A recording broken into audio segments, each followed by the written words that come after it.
There we go. We're on. What's going on, y'all? Are we all good? I think so. All right. I guess we'll find out if people can hear us. Can you guys hear us?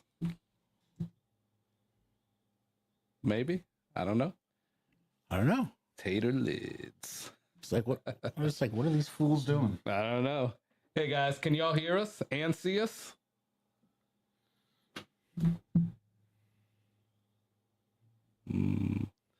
Oh, there we go. Audio is a little fuzzy. Yeah, sounds good. Audio is a little fuzzy.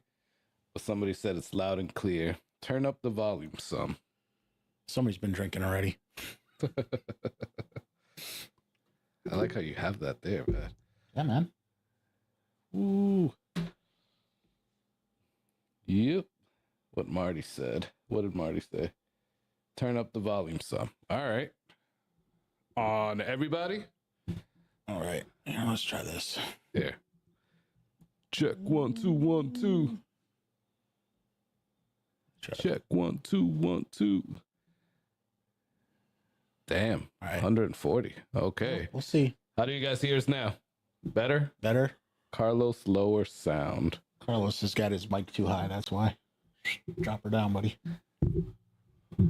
All right. Better? No, that's too far away. Down, not away. Down here? No. Like this. Get it a little lower and like 45 it up. There you go. All right. Can you hear us good? We'll get it figured out. You got us? All right, cool. Awesome. Thank you, Gavin. That's awesome. What's up, y'all? How y'all doing? We had a little bit of issues with the intro, so we're just starting it out. So, yeah. Here we are. Yep, exactly. How y'all doing? Sorry for starting a little bit late, but you guys know it wouldn't be a live stream if we didn't have technical difficulties. True. But what's everybody drinking on right now? First, we got to go through the chat. I see a few people are on already, so that is awesome. Thank you, everybody, for being here. I guess I'm driving, huh? Jeez. Yeah, you're driving, man. You're driving. Look out now. Look out. Let's do that. All right. Actually, I can't drink out of this, so I'm going to need a cup as well. I'm going to need a glass as well. Man, you're just a needy guy. I tell you what. Yeah, man. Well, I didn't wash that. That is just, I'm not drinking out of an unwashed cup that came from, like, who knows where. Hold on. You want to show people? Hold on. Yeah, but look. That is right here. Right here. Center. Oh, yeah, right in the center. There's spinner little. There we go. Oh. Can't really you got see it. There you go. There we go. So that is a free giveaway that we're doing. So stay tuned for that one, guys. Nice. Obviously, you guys know how we do the free giveaways. I'll put a word in the chat in a little while, and then we'll give this away. So you're gonna get that with 2-ounce sample. So nice. We got some good bottles that we are popping today. We are. And drinking and tasting. But what are we going to start off with, man? I don't know. What should we start off with? And by the way, guys, we are here live in Jason's Whiskey Therapies. Freaking whiskey room. I think this is actually the first live you and I, just the two of us, have actually done together in the same room. That is true. Because the last one we did, we had Matt. Yeah, we did the Christmas one. Yeah. So yeah, this is the first time we've done it together in the same place. Yeah, it's cool. It is awesome, man. I like it. I like it, dude. So how are we gonna celebrate this? I don't know. What looks good? I'll let you pick. Oh, good. These are your bottles. Choices. I know. Reaching for the barrel. Yeah, okay. Let's do a little barrel. Which one is that one? So this is the Club Marzipan pick, number 8. Sorry. Oh, the marzipan. Yeah. So this was the private release label one. Oh, okay, cool. You know, I don't think I've tasted that one. That's pretty good. So, what are y'all drinking over there? Ooh. What are you guys sipping on? What is everybody sipping on? I know. I gotta get back on these little comments and chat thing here. I know. Multitasking. There we go. Damn. Pretty nice pour there. Yeah. Might have been a little heavy, but pretty hefty pour, sorry. Probably get the wee glasses out. The wee glass? The wee lens. I mean, shoot. If we hit that hazmat, I don't know. I know. All right. Damn. You wanna Pretty good. You wanna run down the list a little bit here? I'll scroll. Yeah, let's run down the list. What's up? Cheers, Jeff Castle. Cheers, Whiskey Shaman. Cheers, Dandelion. Cheers, Tom the Bourbon Jerk. Mm-hmm. Cheers. Cool Running. What's up, man? So first off, thanks for everybody getting on already. Torup, what's up? Living. Show me the proof. What is up, y'all? Let's go. Yes, in your Carlos voice. Thanks, Jerk. Bourbon Jerk. That's awesome. Mike Meyer. I've never seen that name before. And Dandelion. So thank you guys for being here. A little old fashioned. What's going on? Whiskey knows what is up, Marty. Good to see you. Tater Dom. What's up, man? I don't think I've seen Tater Dom in a while. James Morgan. Yo, what's up, man? How you doing? This is Whiskey Therapy. What's going on? Tater Dom. I think we got everybody, right? Whiskey Nose? Yeah. Whiskey Nose, Marty. Show me the proof. Isaac Fufu. All right. Welcome. What's everybody drinking, y'all? I don't know, but this smells pretty good, man. It's pretty all right, yeah. So we got, hold up. Joe Pierce, what's up? Sorry. What's up, brother? Fat fingers. Thanks for getting on. Oh, sipping on some Evan Williams Derby 2023. All right. Well, you're already getting it started, man. That's one of the bottles that we're gonna pop tonight. A little old fashioned. We already said him.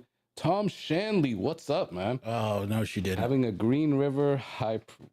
So Mrs. Whiskey Therapy is having a Malort. Okay. Yeah, no, she's not. No, she's not. Having a tea tonight. All right, Whiskey Shaman. That's cool. Zoom in 21%. Is what Torb said. What? Chris Jenkins. Brother, what's up, man? Good to it's been a while, man. Good to see you. Porky Prankster, what's up? Thanks for getting on. Who else we got? Richie Z, what's going on, Richie Z? Richie C says I look familiar. Oh man, who's your co-host? He looks familiar. That's hilarious. Hey guys, put it there. What are you guys drinking? We already got some people. Before we get into this though, all of the channels that are here already, go and give them a like, a subscribe, go watch their channel, go support. We got the Bourbon Jerk, we have Marty Whiskey Nose, a little old fashioned. Who else? Did I forget anybody? Gunner, what's up, man? Dang, look at this setup. You're getting some props on your setup. There you go, man. There you go. Tom Shanley. Did I miss any channel? I don't think so. All right. No. All right. I think we got them all. Perfect. So If go not, and yell at us. I know, right? Show them some love, guys, because all great freaking channels. So let's get into this, man.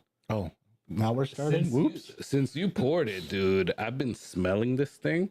Yeah, it's got a good nose on it. It does. Smells like marzipan, Mm-hmm. which I still don't know what the hell it is. Baked good. Oh. Oh, okay. I still don't know. Yeah. I just copied what's his name?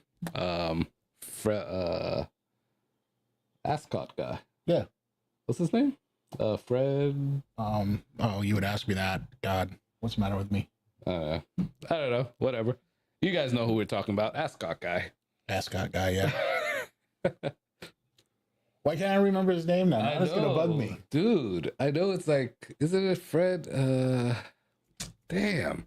It's like at the tip Fred of my Minnick. tongue. There we go. Fred Minnick. Thank you, Tom. Yeah, thanks. And Tom. James. And James. They're on it. Mertz. Torup, I don't know. I don't think that's his name. What's up, Josh Fritz? Thanks for getting on, brother. Hey, cheers, y'all. Thank you for joining us here. I know you already drank, but cheers, y'all. Cheers. Thank you for joining us. And cheers, man. Cheers. Mm-hmm.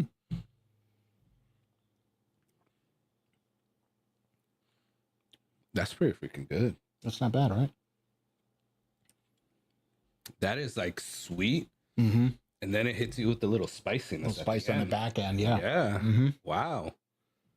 That's really good. How come I never tasted that bottle? I don't know. It's Barrel. Everybody just kind of, I think, overlooks them sometimes. They put out some really good stuff. I like Barrel. You've had it here for a while. Oh, yeah, that's like a year or more old, at least. And I remember you pointing it out before. I just don't understand why I didn't. Maybe, I don't know. How much is, like, what's the proof on it? It is, good question. This Feeling one like is 110 maybe. Oh, you're close. 115.7. So you're close. It's honestly, that's a really good bottle, dude. Yeah, I like the private release stuff. You know, it's kind of like some of the other, single barrel picks or store picks you get. I mean, those generally tend to be better. Yeah. Although I like the regular barrel stuff too. Yeah. I don't think I've ever had any of like their single barrels, except for that one. Oh yeah, okay. I've had like their regular like on the shelfers, right? But I haven't had any of their single barrels. Have you guys tasted this Fred Minnick pick of barrels? Because you got that off of Seelbach. Yeah, right? Seelbach, right? Yep. Okay. Has anybody tasted that? That's really good. Damn. All right. So while we still keep drinking, we'll throw one in there because you said damn. Yes. So we got a good show tonight, guys. So first off, this was supposed to be an interview with Karthik Sudhir from Rye 3, but Premium Spirits, yep. Yeah, well, Premium Spirits, but also Phenomenal. Oh, Phenomenal Spirits, that's right. Thank you. But he has the brand Rye 3. Yep. Unfortunately, at the last minute, he had a scheduling issue, but we scheduled that for, I believe, in May. I believe in like 2 or 3 weeks. Yep. So be on the lookout for that, guys. So we decided just to pivot, get together tonight, and pop some bottles. Yeah. Mostly allocated bottles, right? Yeah. So we have some good bottles tonight. My boy Joe Pierce kind of alluded to one earlier because one of them, I don't know. Do you want to, let's show them. Yeah. You have your committee release? Yeah. Almost nearby. All right. So we're going to pop, hold up, there we go. This bottle. So this is the Evan Williams Derby 2025 with the little Pegasus pin as well. This is 106 proof. So yeah, can't wait to get into this. And I gotta say, I gotta give props to Joe Pierce because I tasted his at a bottle share, and I've been on the lookout for this thing. This is amazing, or at least the past ones that I've tasted. I've never tasted this 2025, so that's gonna be pretty cool. We have, we didn't put the Jack 10, but we'll show it here. So we have the new Jack 10 Batch 4. So we do have one that we're going to pop today. Now, we've had this before, but we haven't done a review of it. We have not. Right? No. So we got that new Jack 10 Batch 4. That's going to be another one that we do. Jason has one right there. And we're probably gonna end it with this one. Yeah, for because this is gonna, obvious reasons. This is gonna kill our palates. Yeah. But we have this Ardbeg committee release that we're also. Eureka. Yes. 25th committee release. What's the proof on that? This one is actually 104. Oh, okay, so it's not that bad. Well, I mean, the peatiness it's up there for a Scotch, though. No, it is. Anytime you get over 100 in a Scotch, you're. But either way, the peatiness is going to freaking kill us, dude. Yeah. So, yeah, that's going to be the last one. And then we're going to play a game. Not really a game, but we're going to have you guys pick. Okay, sorry. It's all right. We'll get you learned. Cool. Yeah, you know where all these camera settings are. There we go. All right. Yep. Maybe spin it. All right, there you go. So you guys are going to pick the third bottle. So we're gonna have 4, right? So just so you know what's here, I just decided to throw this in there. It's not really well, actually, these 2 aren't really like allocated. Maybe not even all 3 of them, but we had an E.H. Taylor barrel proof Yeah, Torp, you did say that. You did bring that up. It was in the thumbnail. I already popped that one, so it's not really a bottle pop. We could have reviewed it. Yeah. But I didn't bring it. All right. So I guess we don't have it. So you guys get to pick what's the third bottle. So we got Crittenden's Drums and Drams pick, a cut above. We have this pick of Fiddler Toasted Rye. This one's called Toasted Oatmeal Cream pie. Cream rye. There you go. There you go. This is from the Lakeland Whiskey Society. And then we have a hazmat. This is a short barrel hazmat from MDP, picked by the North Tampa Bottle Club and MDP. This is called Dead Men Tell No Lies. And it's 141 proof. So you guys get to pick for us what we get to, try and review for the third bottle. Yeah. Right. So we're gonna start off with the Jack, I believe, because it's the lowest proof. We'll start off with the Jack. We'll go to the Evan Williams. Then we'll go to one of these, and then we'll end the night with the Ardbeg. Yeah. Right. But wait, there's more. There is more. There is more. So before we get started into that, Jason thought of a great idea. Yeah, it's what I've been wanting to do for a while. Yeah. So if you want to bring those, we're going to first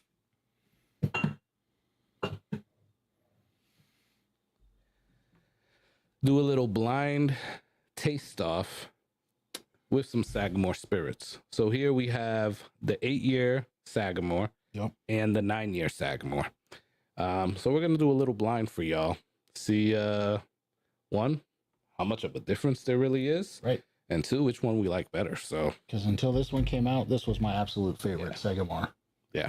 So, and then the 9 is right there, but we'll see how close they are. Yeah, we'll see, man. I'm anxious to do this. We'll see. But guys, let us know.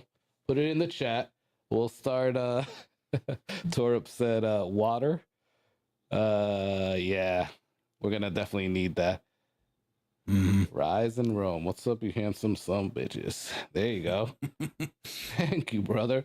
Yeah, so guys, let us know, what are we gonna pick as the third bottle? Again, AWS Toasted Rye pick, Crittenden's a cut above, Drums and Drams pick, and North Tampa Bottle Club and MDP Liquors short barrel hazmat pick. Oh, and I forgot to mention, that short barrel hazmat is rum finished. That's why it actually has that skeleton pirate on it, I guess. The skeleton pirate. It's Pirates of the Caribbean, man. Come on. Caribbean. Hey, potato, you man, know. You know, you were just talking crap about my skeleton pirate. So I had to hit you back, man. I had to hit you back. It's all right. Oh man, this smells good, dude. Have you tasted anything else marzipan? So I don't know that it's actual marzipan. Well, he calls it marzipan. It's okay. Club marzipan. So it's their pick club. That's what it is. Okay, because I know he calls that a lot. He does. I don't watch too much Fred Minnick, but I don't either. But I know he's really known for his. Oh, this tastes like marzipan, and I'm like, I still don't know what the hell marzipan is. But well, you said it's a baking spice. Yeah, it's more like a, I don't know. Somebody probably knows exactly what it is. Do you guys know what marzipan is? Wasn't Tater chef? I know Tater knows. Tater Dom? Yeah. Tater Dom, you know what marzipan is? Does anybody know what marzipan is? What is that? What is that note? I don't know. Say it with your pinky out. Yes. Yeah. Marzipan. I feel like I need an ascot right now. Or maybe a scarf. Oh my God, no. A silk scarf. No. So marzipan is fairy dust. All right. Almond paste. Sweet confection ground almonds. Yeah. Okay, cool. Thank you, Torup. Thank you, Marty. Marzipan is a pliable sweet confection made from ground almonds and sugar. I mean, it sounds good. Oh yeah. So you get almonds from it? Sweet almonds. Yeah. So I definitely got the sweet component to it. Yeah, I do. I get almonds. It's more like a cinnamon on the back end. I get some powdered sugar. Mm-hmm. Right. Yeah. And I do get. I'm gonna get very specific here. Oh boy, here we go. So I do get pancakes, but a special type of pancakes. I feel that, like McDonald's pancakes and syrup is a little bit different than and syrup. Yeah. Yeah, it's a little bit different, and that's what I'm kind of getting here. Okay. So, all right. But it's good, dude. Yeah. No, it's a good opener. Mm-hmm. All right. So how are we gonna do this, man?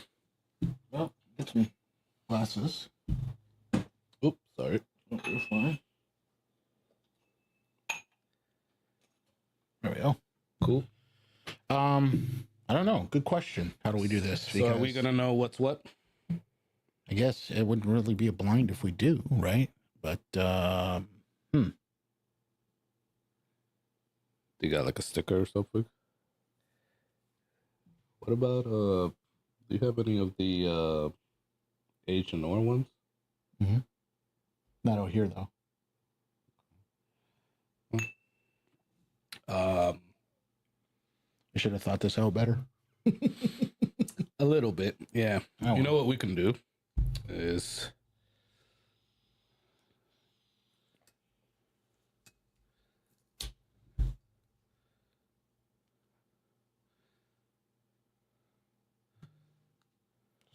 do we have a pen here somewhere?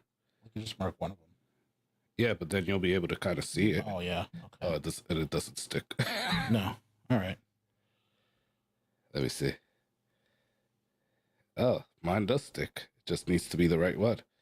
All right, so don't look down. Here, hold on. That's all right. Hold on. Just don't look down at the thing. Or a pen. Or both, yes. Because mine are both marked, dude. I just need to actually mark what they are.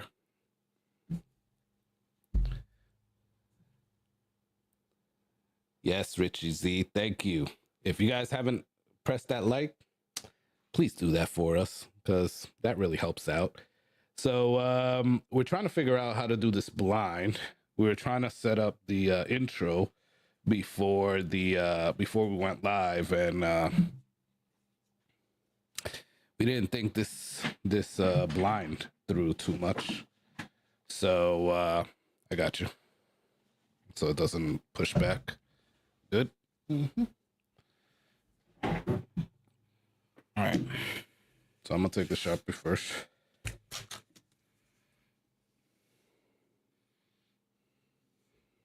All right, you can't see it. Cool. I'm gonna start pouring.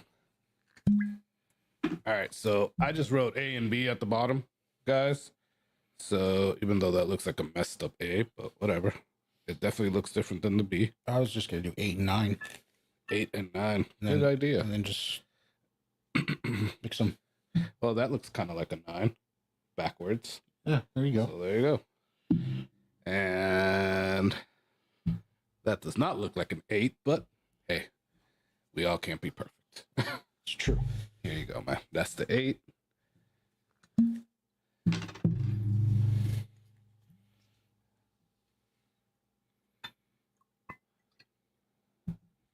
I think I poured a little bit more in here.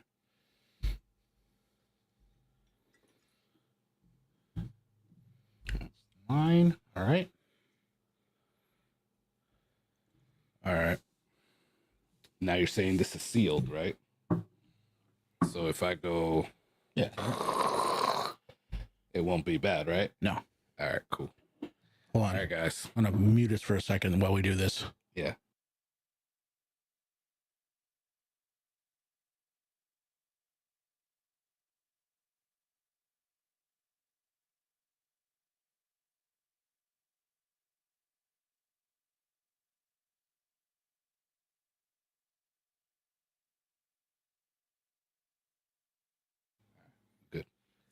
Cool.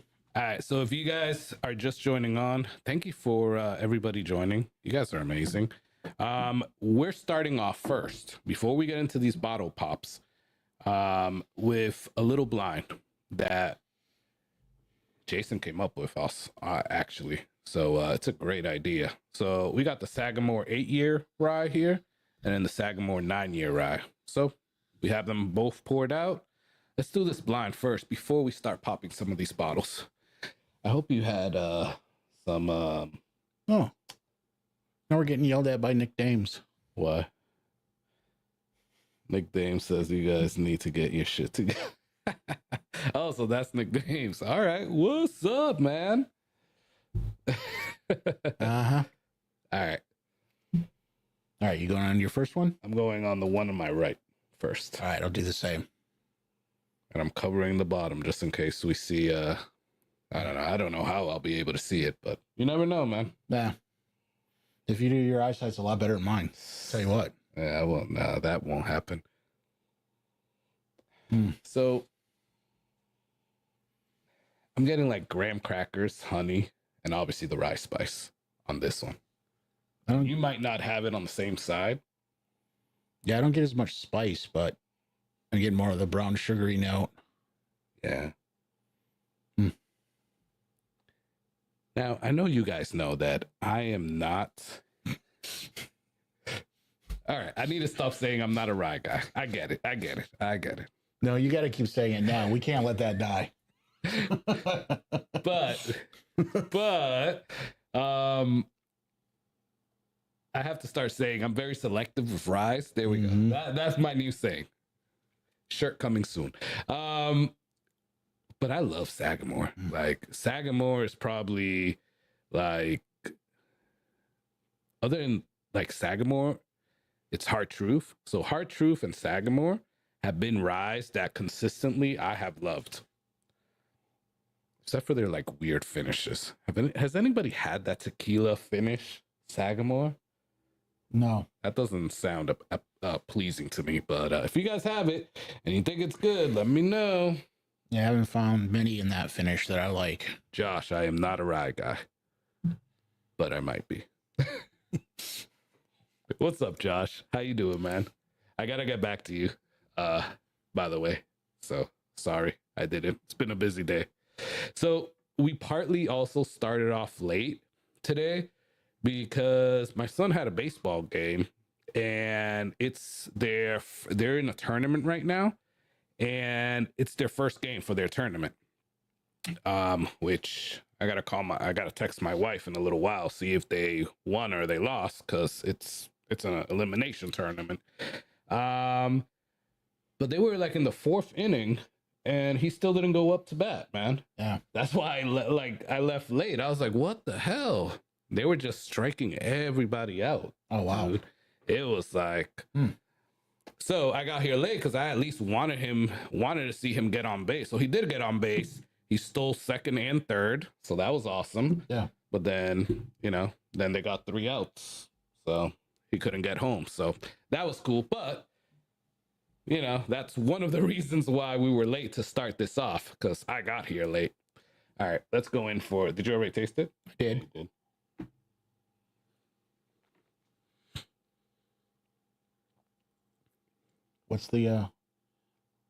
What's the one guy, Whiskey Bank, what does he always say? Less talking, more drinking. Yeah, I need to follow that. Do they both have the same proof? I don't know. It's a good question. It's close. 112 on the 9-year and 114 on the 8-year. Oh yeah. If you can tell the difference in 2 points, you're you won't be able to tell that difference. So this is good, man. I don't know why I'm getting like a wine finish, like a little red wine, or maybe it's just like a grapiness, or like I think dark it's just fruits. that Maryland rye funk, Could be. I don't know.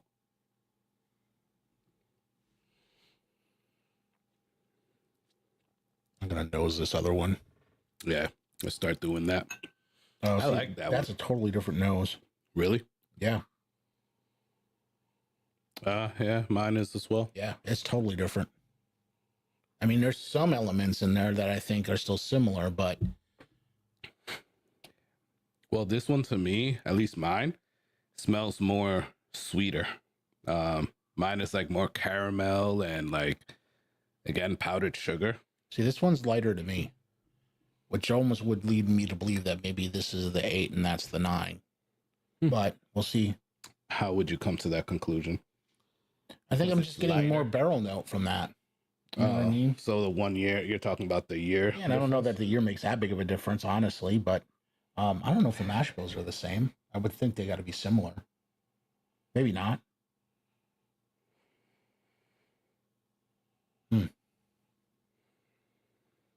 I like the nose on my second glass better. It's a little bit sweeter. Quite honestly. Hold on, let me do the A to B here. Let's see.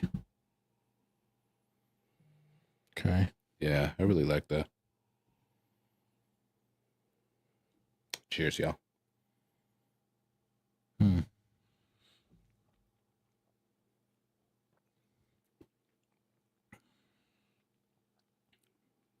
Yeah, see, for me right now, I like the second one better. It's a little smoother.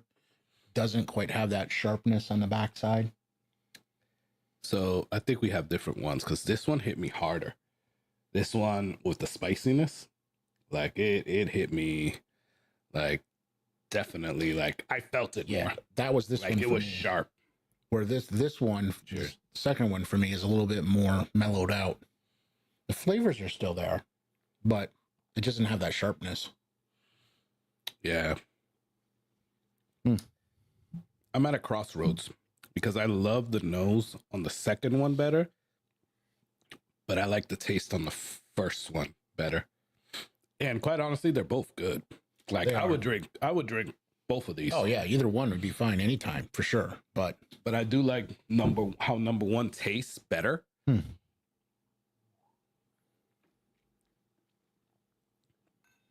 Yeah. All right, let me do it A to B. Yeah, I don't know if I want to go with.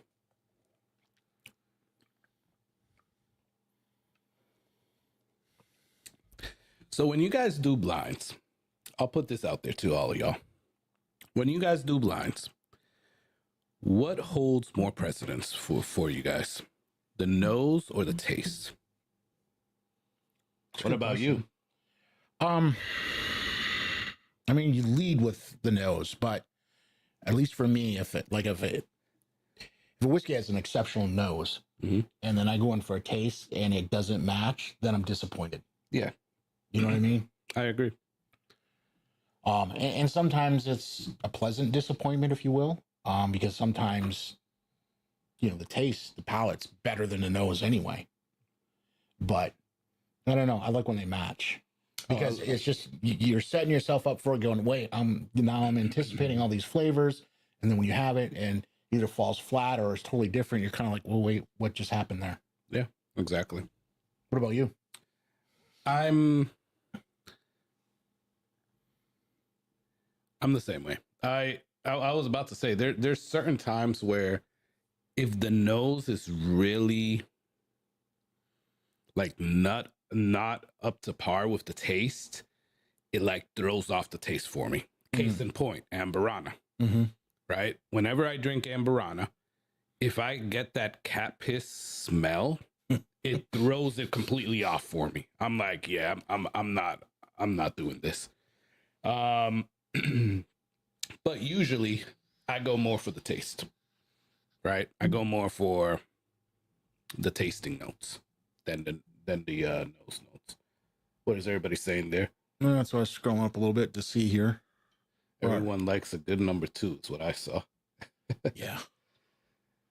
I believe these are sourced and blend of MGP 95.5, Kentucky 51.45, the 8-year, probably the 9-year. I don't know, James. Because I thought they all... Actually, now that I'm thinking about it, like, would Sagamore have an 8 or a 9 year? So I think he's right. Like, would they have an actual 9-year barrel? Like, have they been actually doing it that much? that long? I think they did, and that was the whole big deal with that coming out. I could be wrong though. Well, they do blend it. It says thoughtful blending. Yeah, no, I know they do blended, but so they have some of their juice in here, but then it's like James is saying. Yeah, distilled in Indiana, bottled by Sagamore. Okay, yeah, you're right, James. And that mash bill is probably it.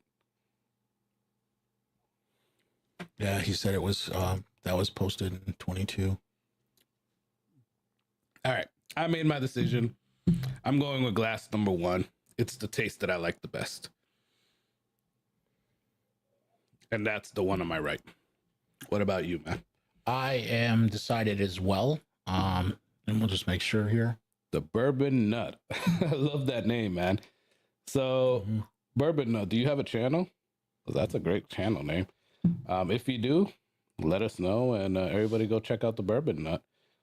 Yeah, pass on Amberana. I agree. Although I like some of it. Although I will say there's some that I don't totally hate. Like, okay, I've tasted some okay Penelope Rio, and RB just said, hey, what's up, RB? Just said RD1 Amberana is not that bad, and you're right. It's not, right? And quite honestly, I was telling you the other day,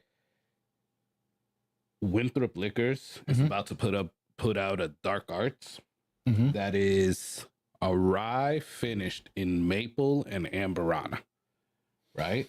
And I tasted it, and guys, I could hardly taste the Amberana. You know it's there, but it's not a big, you know how Amberana's like really strong? Yeah.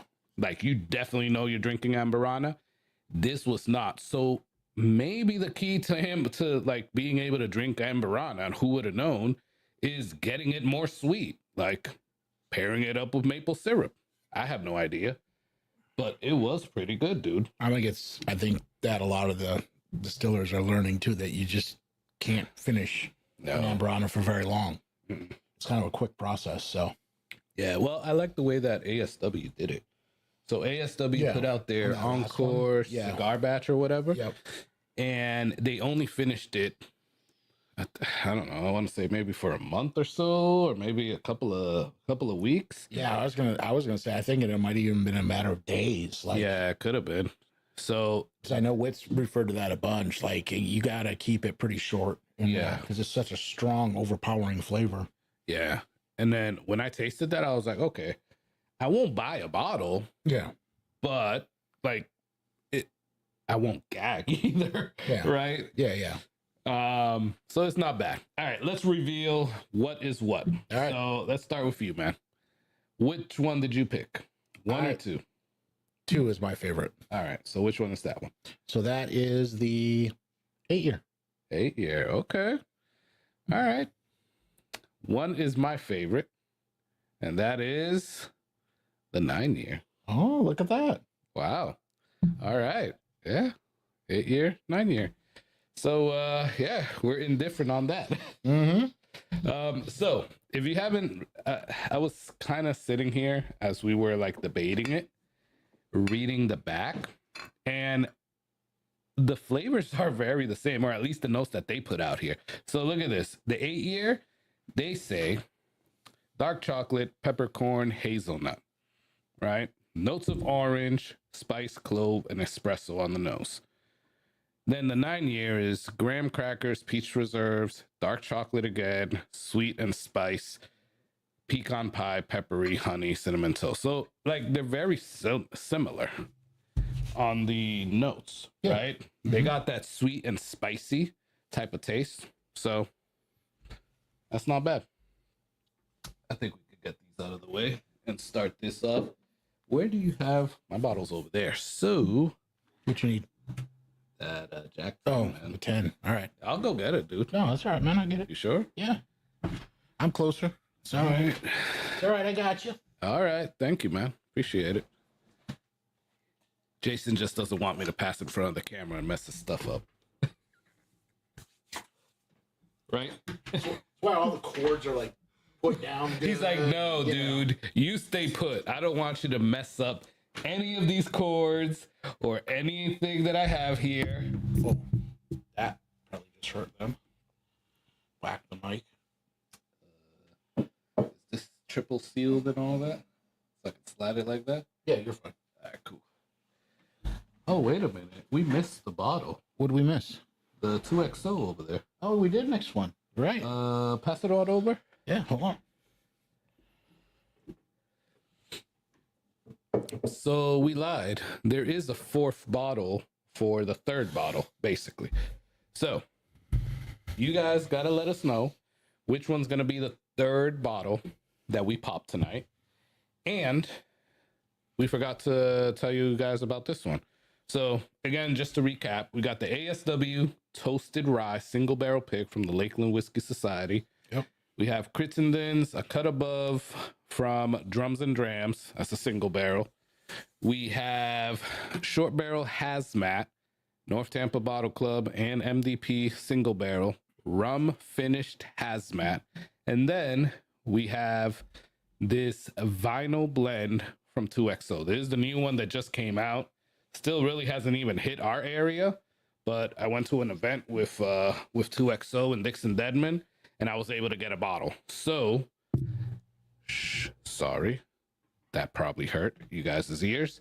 But that's the fourth bottle that you guys are picking from. So this is to choose our third bottle that we're gonna pop tonight. So we're gonna pop 4.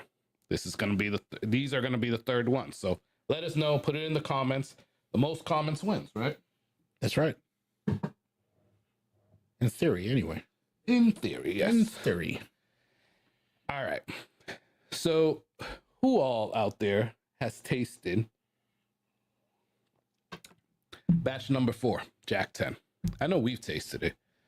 And eventually, I think we're gonna do it on live, quite honestly, because that's gonna be way too much to do on a video. We're gonna do a live with all 4 of them, because I still have a little bit of 1. We have 2, we have 3, and now batch 4. So be a cool blind. Yeah, we're gonna do that as a blind coming soon, so stay tuned for that. So let us know who has actually tasted Jack 10 batch 4, and what are your thoughts on it? Do you guys really notice a difference between the other batches? I don't know. When Jack 12 came out, the second one, everybody was loving Jack 12. I mean, the batch 2 of Jack 12. Yeah. Remember? Yep. Then the batch 1. So, yeah. I don't know. I don't think I had batch 3 of 10. I had the first 2. And then I had this one. Okay. I did not particularly care for the first 2. No? Not that they were bad on their own, but comparatively to 12 was way superior, in my opinion. We did that tasting, right? That Brown Foreman tasting. Oh yeah, we did, yeah. Where they put They put the 10 and the 12. The batch 3 of the 10 and the batch 2.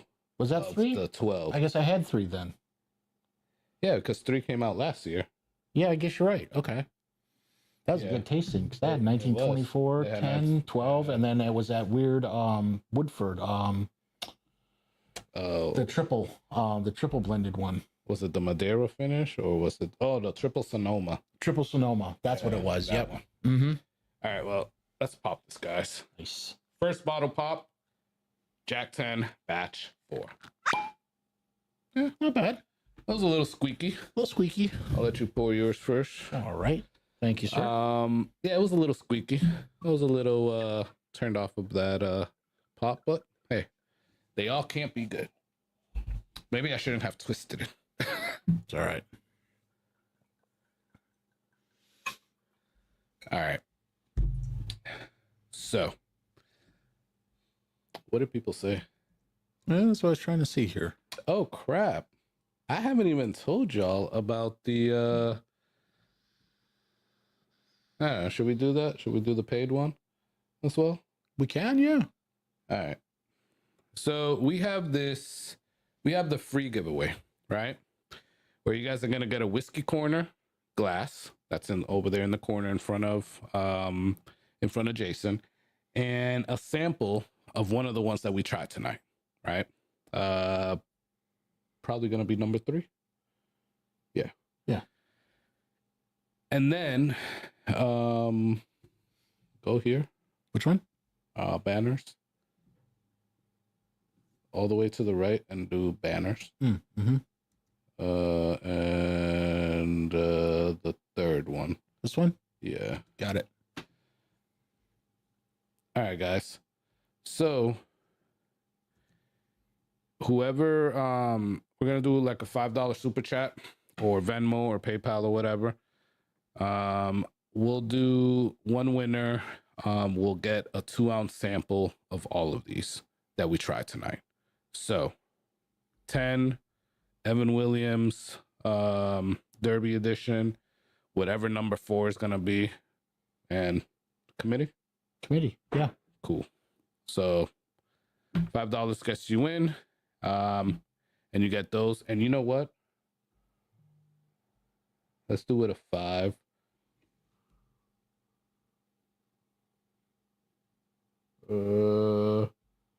We'll either do the Sagamore 9 because it's a newer one, yeah, or one of the other single barrels that we have up here. So I'll let the winner pick. Yeah, I was gonna say they can pick one. Yeah, they can pick one of those. That works. So that's gonna be.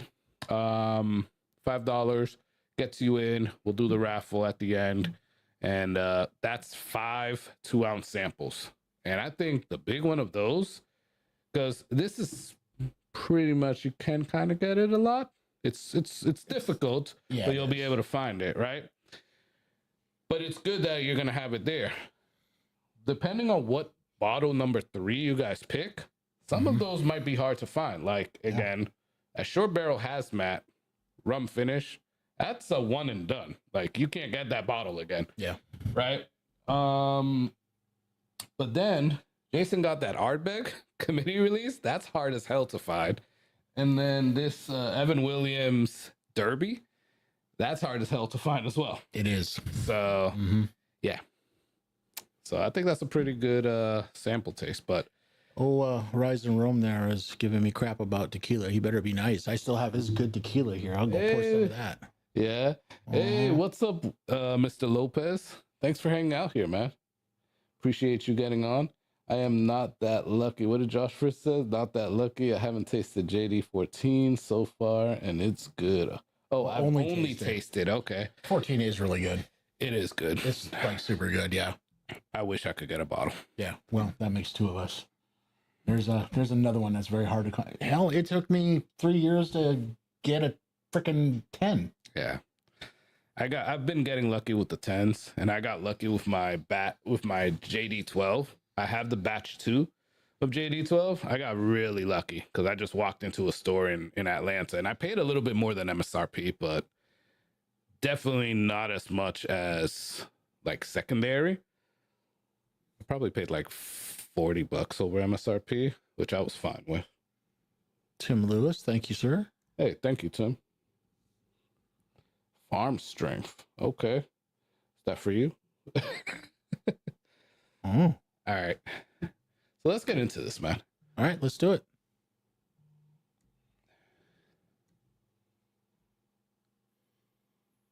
I mean, you are getting like the brown sugar and the... Are you getting oak? A lot of oak? So I'm getting some oak, but I mean, the one thing about Jack is I always pick up on the charcoal. Yeah. I just always smell it. I mean... I like it. I mean, I don't mean that as a negative. It's just, I always pick up on it, though. Okay, but what do you mean by that, though?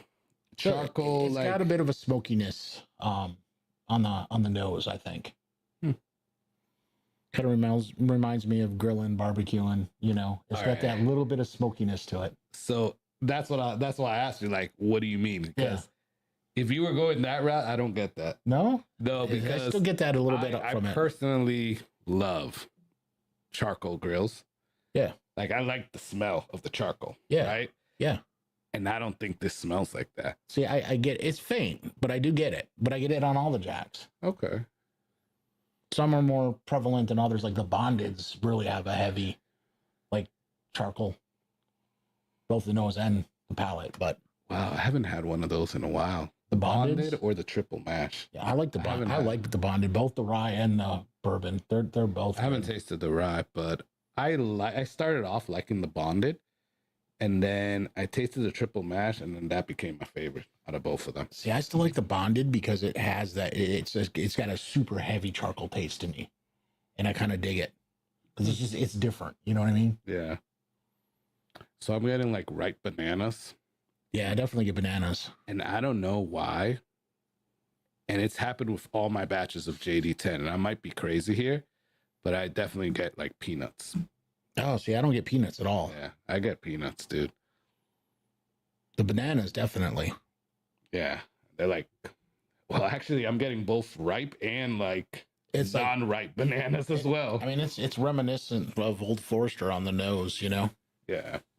But, well, it depends which Old Forester, right? Well, that's true. Because if you're Dave, you hate Old Forester 1924. That is correct. Yeah, he is not a fan. I don't mind it. I don't think it's bad at all. I have problems with the price on that one. Are we gonna get it? We're not. We're not. It's just a simple statement. Don't take offense. Well, I'm not taking offense. It's just that. All right, I'll touch on it real quick. I feel that I don't like the price of 1924. I don't either.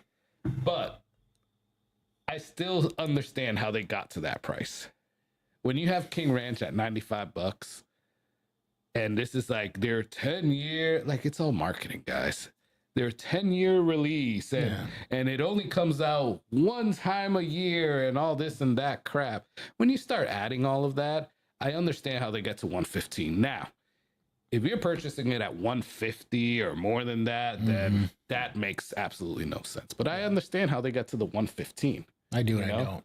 Legit whiskey reviews. What's up, brother? My Dominican brother. We keep letting them justify the prices, and they're just going to keep raising them. You know what I'm saying? Well, that's the thing, man. But I like how they stuck. Like, they could have, technically, could they have gone up? Could they have changed the MSRP right now? Like, look at what Buffalo Trace is doing. Like, Elmer Tilly, now it took them a while to do that, but Elmer Tilly is like $90 now, right? Special Reserve went up to like 40 something. Yeah. So could Old Forester have gone up from 115? Like now let's say, well, the new MSRP is 130. They could have, right? Yeah. But they left it at 115, right? Yeah, I'm getting like peanut shells, dude. But I get that. I don't get the peanut at all. But I get that on all the Jack 10s. I don't know why. Yeah, I don't get that at all. I get that on all the Jack 10s. And I don't get that on Jack 12 or the Jack 14. Quite honestly, or any of the others like the barrel proof bourbons. I don't get that there. It's only the 10 that I get like peanut shells. But let's go in for a drink. Cheers. Yeah, absolutely. Cheers.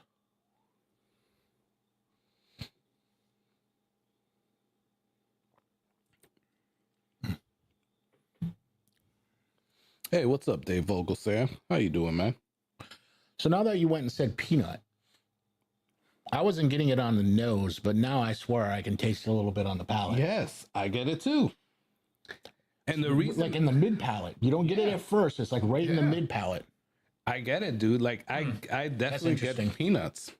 And the reason, and it's even more prevalent right now, because I just got that. I don't know if anybody's tasted that new Booker's that came out.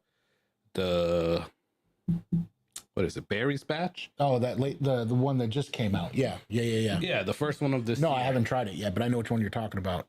So I swore up and down that I was not going to buy batch 1 or batch 2.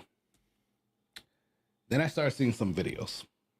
And people that I'm looking at, they're like, oh, this takes it back to the peanut the peanut notes. And I'm like, crap. I'm like, that's what I like about Booker's. Like, I like that Jim Beam, like peanut taste. I do. Yeah. So I was like, F it. I'm going to go buy this bottle. And guys, I loved it. My bottle right now, and I took it to a bottle share and other people liked it. My bottle, I just bought it maybe a week and a half. No, I bought it last week. It's halfway done already. That's how good that is. But this kind of takes me back to that Booker's, because I'm getting like the peanut taste. And I'm just like, am I weird here? Because I never got any peanuts from Jack Daniels before. Cheers, y'all. Can you do new comments? I can. I just want to know, because we're kind of far up, I think. Yeah, we are. Oh, hold on. Keyboard went to sleep. There we go. All right, let's see where we are here. Dave. I mean, if you just want to click on new comments, it'll take us all the way down to the bottom. Oh, yeah. Yeah. We can do that. Like it, but not for that price. If it were 90, I'd love it. Are you talking about the 1924, Tom? So, yeah. Yeah, but how can the King Ranch be 95? Because the King Ranch is too much. But people buy it. Buy it. But how are they still holding the price on the 1910 and the 1920? Because those are $60. Because those are regular releases, dude. 1924 for all practical purposes. They have batches of those. 1924 is a pretty regular release now. But it only comes out once a year. Yeah, I understand. At the beginning of the year. And it's a 10-year. Now, my only beef with it is that I think they should have gone up more on the proof. I think if they would have done like 110 proof, that freaking thing would have been golden. It'd be a little bit more worth more of the price then, but I guess. I mean, that's just my struggle. Is it better than 1910 or 1920? Yeah, I think it is. Although, I think it's better. I'm not a big 1920 fan. I like 1910 better. Yeah, I know. Me and you both agree on 1920. I'm a 1910 guy. It's just too hot. Yeah. Well, it's the same thing. Not hot in like a good way. Like it's just hot. Well, but then that goes back to my point, right? Well, another point that I'm going to make now is, does proof really create value, right? Because, okay, we have 1910 at like 90 proof or 95 proof, I forgot, but it's less than 100. Then you have 1920 at 115. It's hot. The single barrel proofs, the blue label ones, are like $85, I think. Mm-hmm. Sometimes you find them cheaper. Yep. But you know, they I mean, yeah, it depends where you buy it, right? They fluctuate, because I remember getting the first one that I ever got in South Florida was like $120. Ouch. Yeah, that was ouch. But it was the first time that I've ever seen a single barrel proof, right? Yeah. But those things are hot as hell to me. I don't enjoy drinking the blue label Old Foresters. I like them. I don't enjoy them. I have one that's open, and now it's bearable. I have another one in my closet, just in case, but I don't enjoy them because they're too hot for me. They're on the same boat as 1920, personally for me. So when you talk about, does proof equate to value? Does it have value? I think it depends on how you look at it. Because if you look at it like, well, okay, it's $10 per year, right? Kind of that. If you look at it like that. Kind of that equation, by the same sort of standard to say, well, that has value because every year or so, that's why a 10 year is more than an 8 year, whatever the case may be. I mean, I think the same can be said for proof, because if they're not watering it down, they're getting less yield per barrel, which theoretically, if they're trying to hold the price per barrel, it does make it more expensive. So I think you can use that rationale. Do I always agree with it? No. Yeah. But I think you can use that rationale to kind of go, does it have value? And I guess it depends. Do you like higher proof? Do you not like higher proof? For some folks, they don't like it as much. So it doesn't have value for them. But I think on a pure product perspective, you're getting less yield if you're not proofing down. I get that. You know what I mean? Or not proofing down as much, right? Yeah. And if it comes out at 130 and you still proof down to 115, you're still going to get less yield than if you were proofing down to 100, right?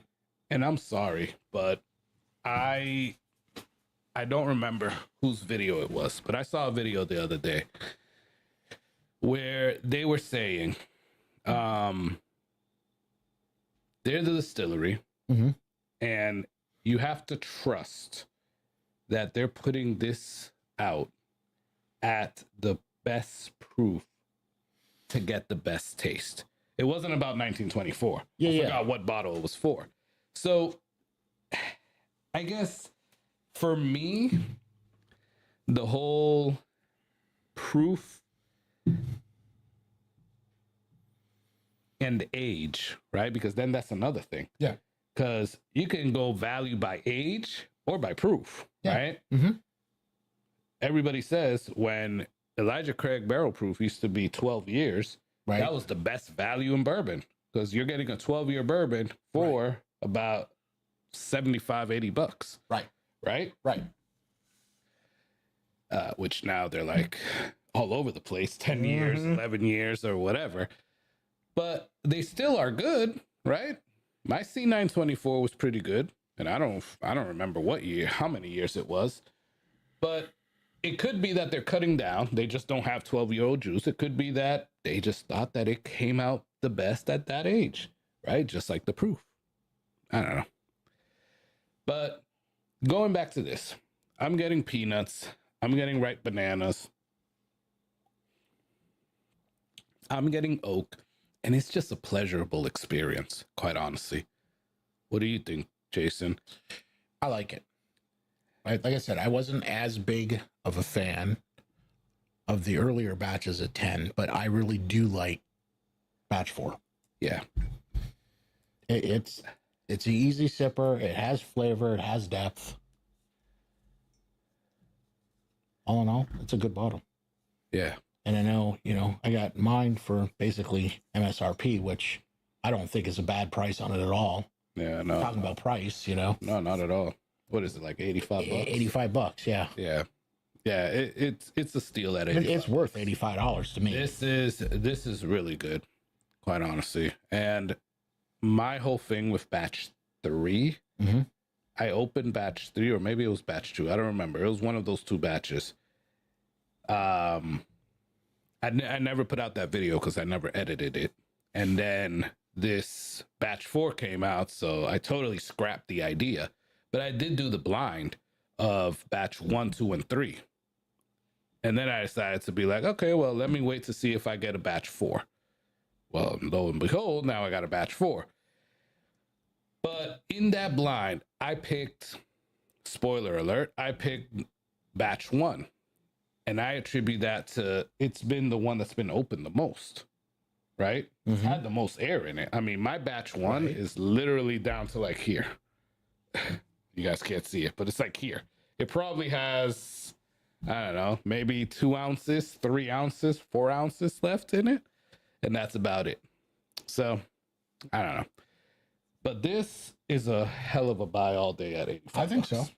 So, yeah.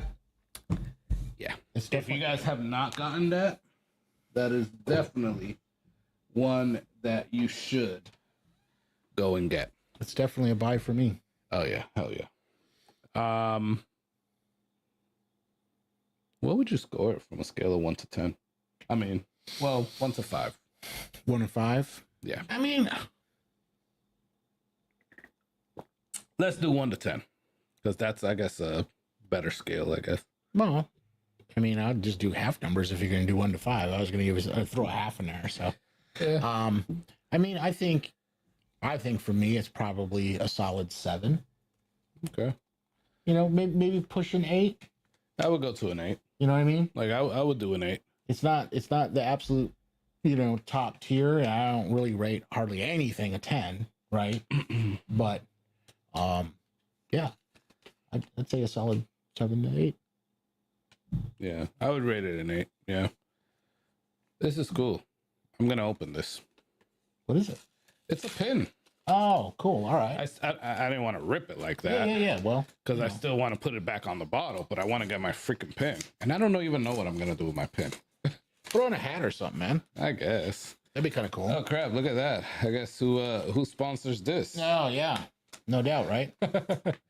You guys can't see it. Oh, maybe you can. There you go.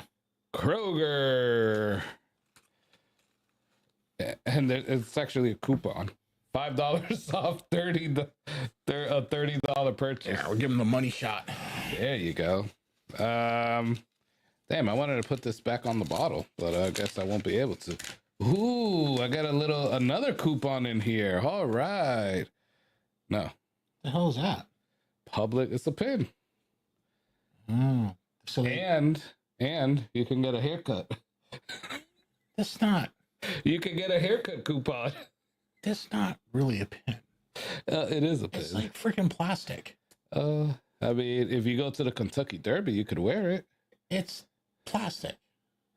Hey, man. Thought you were gonna like break out a nice little metal pin. You know what I mean? Hey, man.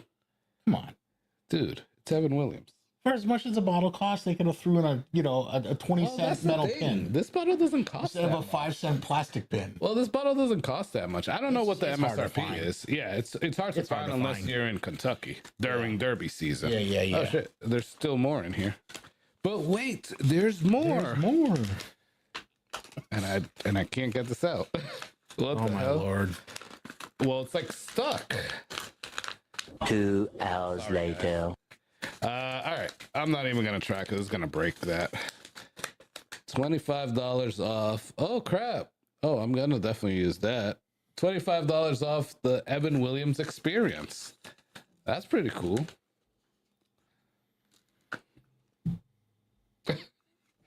That actually is pretty cool. Whenever you go to Kentucky, $25 off the Evan Williams experience. There you go. I've never done that,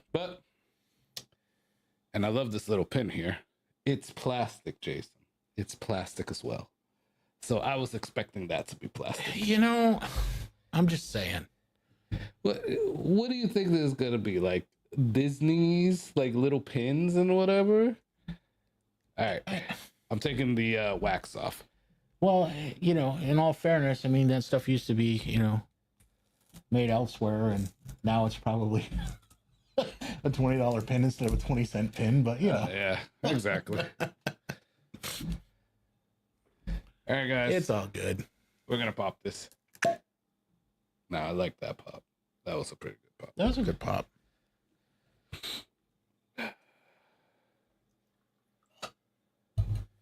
Has anybody tasted these bottles? I know Joe Pierce has. That's for sure. Yep. Torup, you going to sleep? Good night, man. Thanks for getting on. There you go, man. You look good in pink. Thank you. I appreciate it, James. Cheers to the Derby. Oh, yeah. Well, I can't have the first pour. You just want me to take the neck down. I got it now. No, I can take it down. I don't care. I can take it down. Well, on some of these bottles, I don't think it matters, to be honest with you.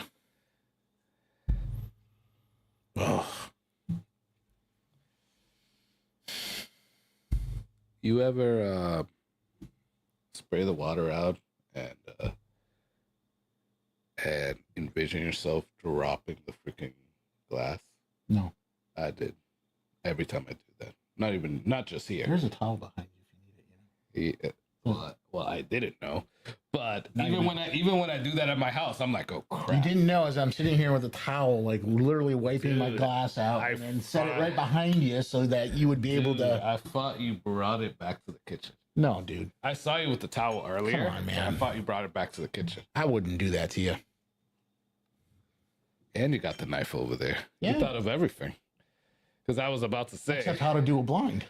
Yeah, that is true. I almost thought that it looked a little cloudy. I was like, oh, shoot. No, I think it's fine. No, it's just like the glass. It's the glass. All right. So, guys, this is barreled on 11/27/17. This is barrel number 5, and it was bottled on January 2nd, 2025.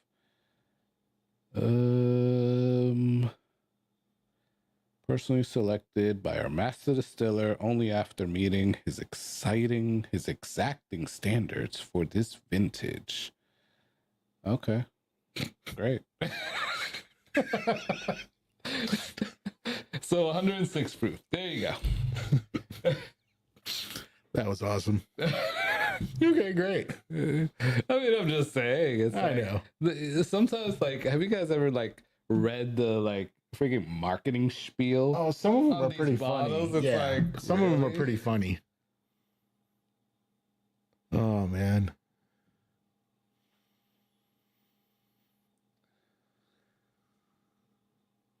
All right. So it didn't hit like the Jack Daniels on the nose. I'm getting a little bit more ethanol here. Mm. But then I'm getting like caramel. Maybe a little bit of toffee, honestly. Yeah.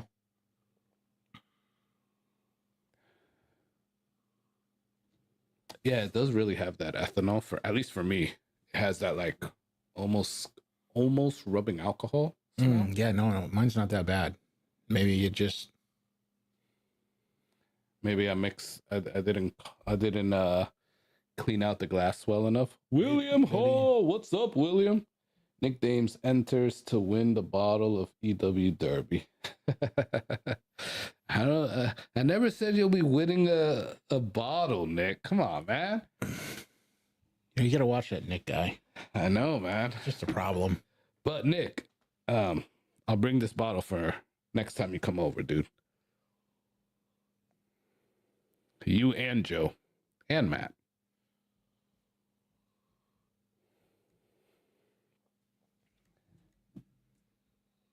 Candy Road. What's up, Gandhi? Thanks for coming on, guys. Thank you, everybody, for getting on here.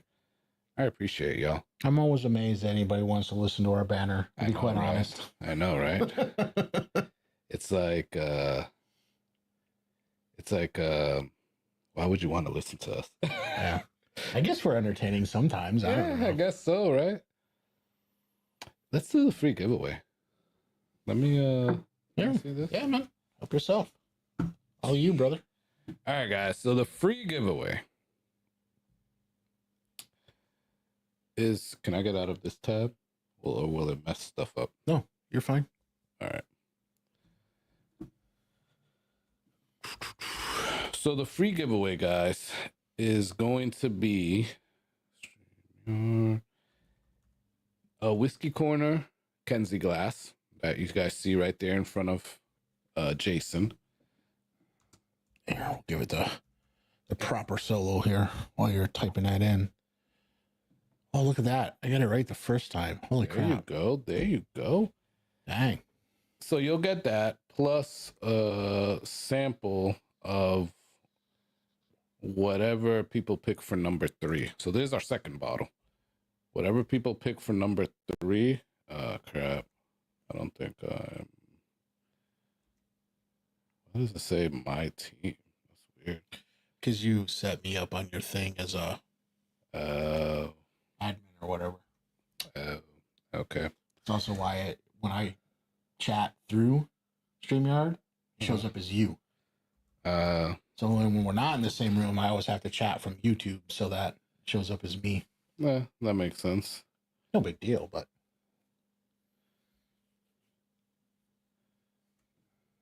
that makes sense.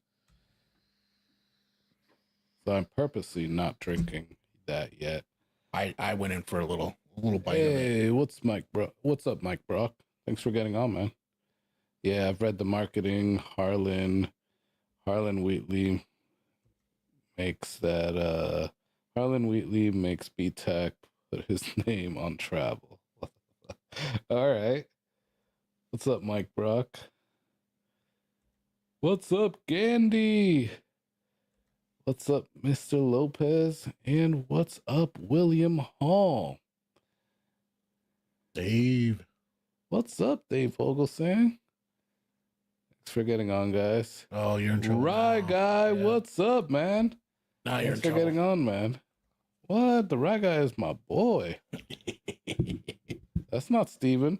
Steven is the one with the Oh, right that's sign. true. Yeah. All right, guys.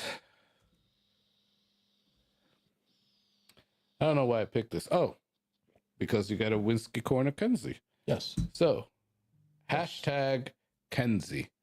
There you go. And that puts you in for the free giveaway. And remember, there is a paid giveaway, the $5 that you see scrolling at the bottom. And that's for a sample of all of these bourbons that we're trying tonight. You ever notice that even though they have a little bit of character, camera. yeah, even though they have a little bit of character, that all Evan Williams kind of knows very similar. They do. You know what I mean? Regardless of it's a 23-year-old or it's a Derby version, they all kind of know is real similar. The only one that I won't say that with is the one that I hate, which is that white bottle and bond. I like bottled in bond. I don't like it. I don't mind it at all. I mean, for a cheap daily sipper, that's not a bad bottle. I'd rather go with the black label. Yeah, personally. I don't know. I like the white label, but Personally, dude, I am getting like honey graham crackers. yeah, I'm not getting so much of the honey. I'm definitely getting the graham cracker. Yeah. No, there's some honey there too. Yeah. I don't know if it's honey or more syrup for me. I do get a little bit of syrup, Yeah. but I'm getting like the honey graham crackers, like is it Keebler or is it Nabisco that does those? I don't know. Could be either one of them, yeah. Yeah, it could be. I don't know. I think Keebler is made by Nabisco. Could Might be. be right on both accounts. Right? There you go. There you That's go. what I'm going with. All right, then. Either way, I'm right. That's right. That's right. Nah, but this smells awesome. Yeah, no, this is good. You ready to go in? Jason has never contacted me with his address for his sample pack. Ooh. I don't think you ever gave me Dave's contact info. Oh, crap, I didn't. Oh, see? Oh, Dave- but you didn't remind me. Dave, blame Carlos. Dave, to be fair, he never reminded me. Oh, wow. He never reminded Pass me. the buck. I mean, I'll tell you what. dude, you're the one that would want to email Dave. Mm. All right, I'm gonna go in. You just went in. I did. Just small little hits.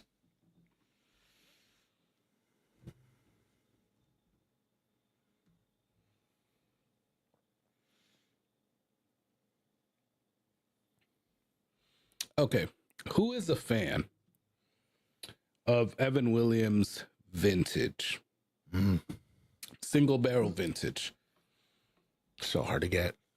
Are you guys fans? Well, now they're hard to get it. Well, no, actually, no, you can find them again. Oh, maybe I haven't seen them in a while then. So MDP had them for a while. Okay. They're gone now, but you can still go into Total Wine and they're on the show. Are they? Yep. Oh, I must have totally missed them, man. They're on the show. I'm trying, and I know this because I'm trying to get my youngest son's exact date. Oh, cool. So every time I go into Total Wine, they have the date. They have the date a little bit closer to his birthday. His birthday's 4/20. Nice. I know. I didn't pick that date. And no, we're not into 4/20, but that's his birthday. So at first I went in there and they had a 4/6, then they had a 4/10. Now the last one that they had is a 4/16. And I'm like, crap, hopefully they go with a 4/20 and I can pick up that bottle to have as his birthday bottle. Yeah. You know what I'm saying? No, I got you. Dude, I freaking like this. I do too. It's really sweet to me. It's sweet. Yeah.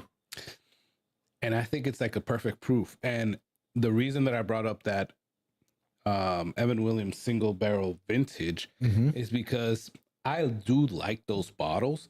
My only beef with those bottles is that they're like 80 something proof. They're not even 90 proof.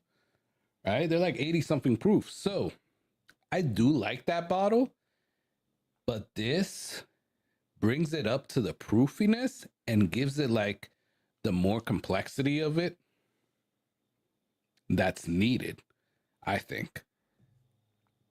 This is really good, dude. And again, I don't know if he's still on, but thanks, Joe Pierce, because he was the one that first put me onto this. Yeah. Yeah, that was the first time I tried the Derby one too, was thanks to Joe. Yeah. I think he had, was it a pink one as well? It was, yeah. Oh, okay. Mm-hmm.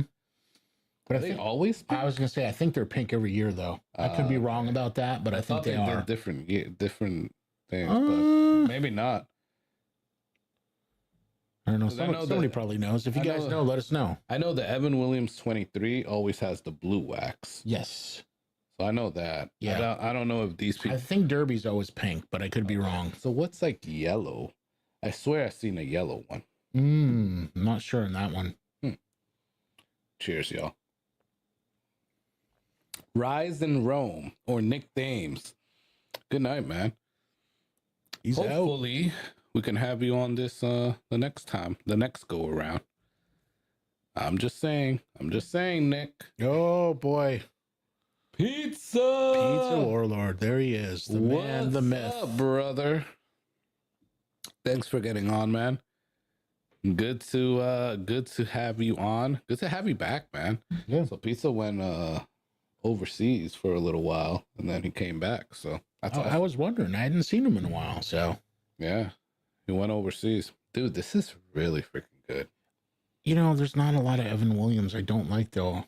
I know we were talking about the white label, but I mean, I pretty much like them all. And that Evan Williams 12 is freaking awesome as well. Yeah, they're a strong distillery for me.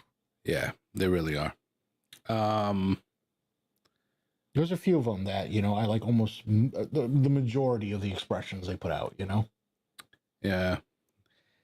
So you have to start thinking about something here. Okay.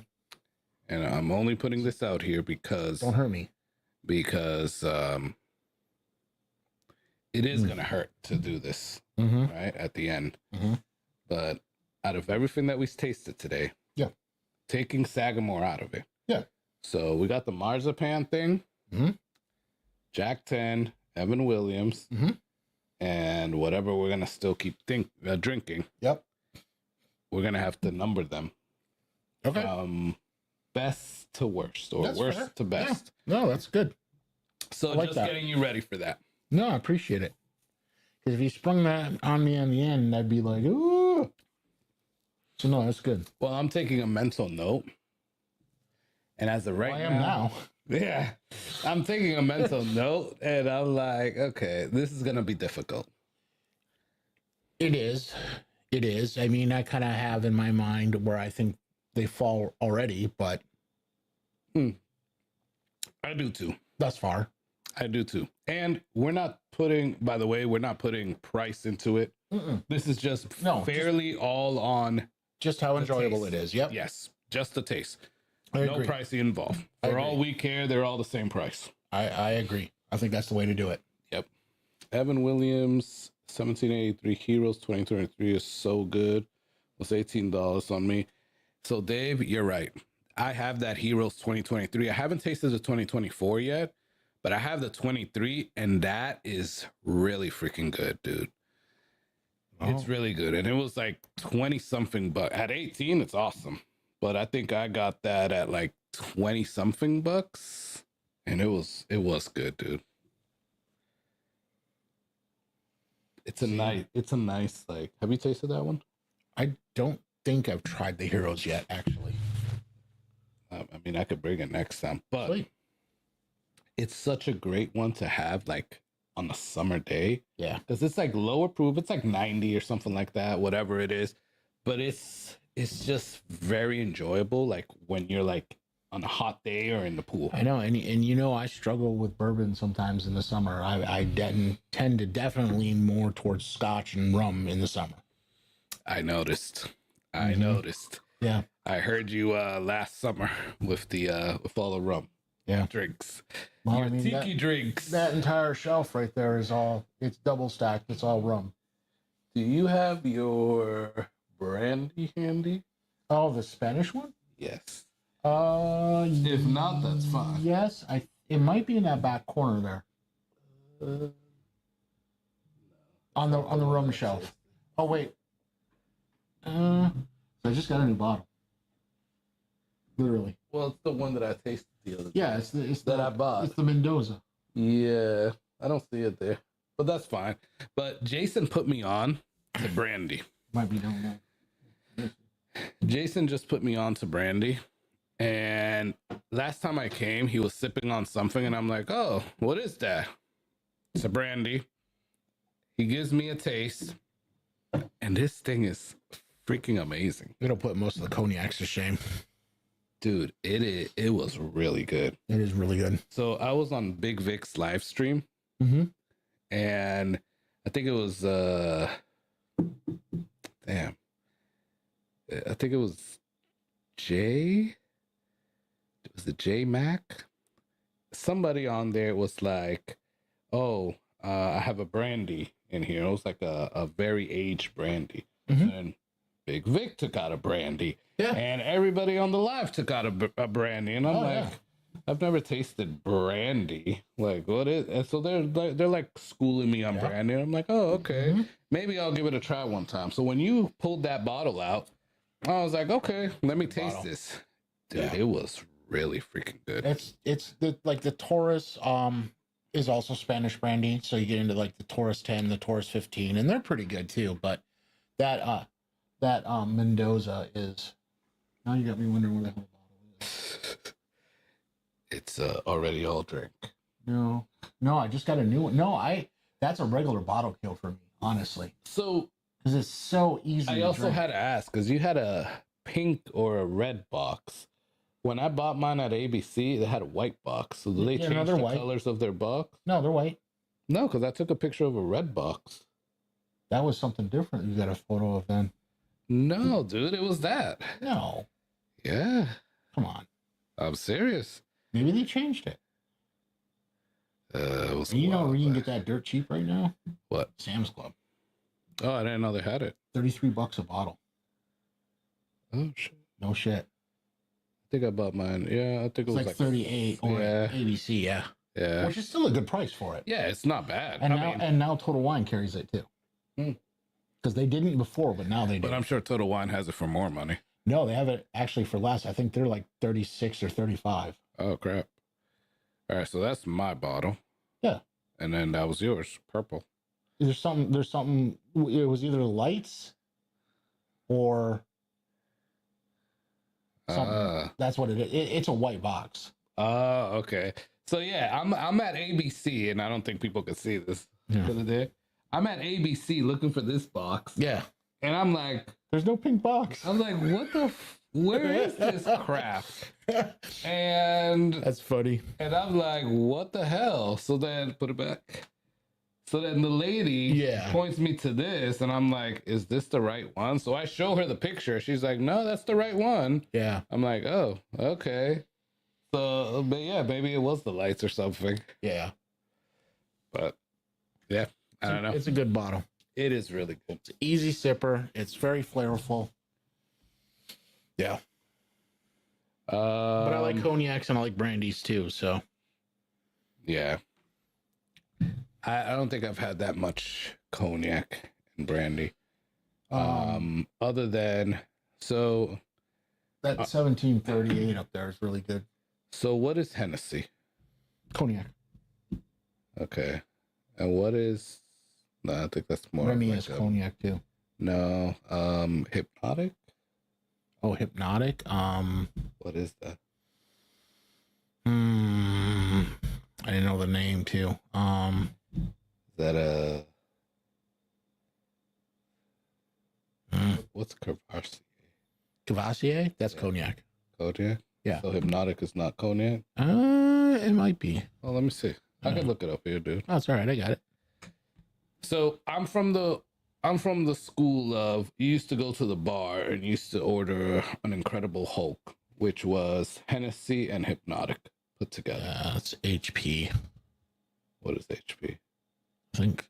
Well, Oh, hypnotic. I think it might be HY. HPHY. Oh, it's right there. The first one. Yeah, this one. Yeah, that's it. It's liqueur. Right. So it's actually fruit juice, vodka, and cognac. So it's vodka and cognac. All right. Yeah. Yeah. So when I was younger, not into bourbon, just starting out to go to the clubs, that's what we would order. Like me and my group of friends, Incredible Hulk is what they called it. It would turn the freaking drink green. Oh, yeah, Hypnotic and the Hennessy. Yeah, okay. And quite honestly, not that I really like the taste. I really didn't like it. All right, guys. So we have gotten. Don't forget about our giveaway too. To the point. Yeah, we're gonna do the giveaway now. To the point. Decision time. You guys have to make the decision, right? I'll put them here. Oh, look at you! Now you got it. You got the twist the right way now. Trying. The Crittendens is on your left. Oh yeah, it is. Here we go. Just to put it there. All right, guys. So you guys have to decide what's gonna be our next bottle. Mm-hmm. These are the 4. So I'll name them again if you can't see them. But we have the 2XO vinyl blend. This is the new blend of 2XO. Yep. We have an ASW toasted rye pick from Lakeland Whiskey Society. This is called toasted oatmeal cream rye. We have the Crittendens Drums and Drams pick, a cut above. I've never tasted this. I haven't either. Ever. Yeah. But it's a Mississippi bourbon. And then we have a short barrel hazmat, Dead Men Tell No Tales. It has a nice little Pirates of the Caribbean skeleton pirate there because this is rum finish. So it's a hazmat rum finish. So I need you guys to put in the chat which one of these 4 we should have next. All right. And while you guys are doing that, let's run the giveaway. Hold on a sec. There you go. Cool.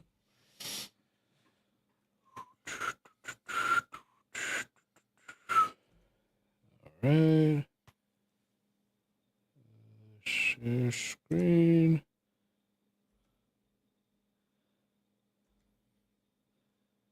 So if you haven't put hashtag Kenzie, you have about 30 seconds.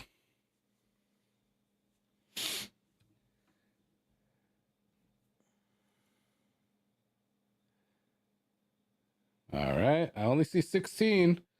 And there's about 28 people on. Yeah. So if you haven't put hashtag Kenzie, put hashtag Kenzie, guys. And gals. There we go. One more. Jeez, that's loud. Why is that so loud? Loud as hell. No kidding. Did you want me to put it down here? What's that? If I put it down here, will no, that? It won't. No. Ooh, 18. Can we get up to 20? Let me try it from here. Hashtag Kenzie, guys. It'll work better. Let's see. There we go. Ah, there we go. That works.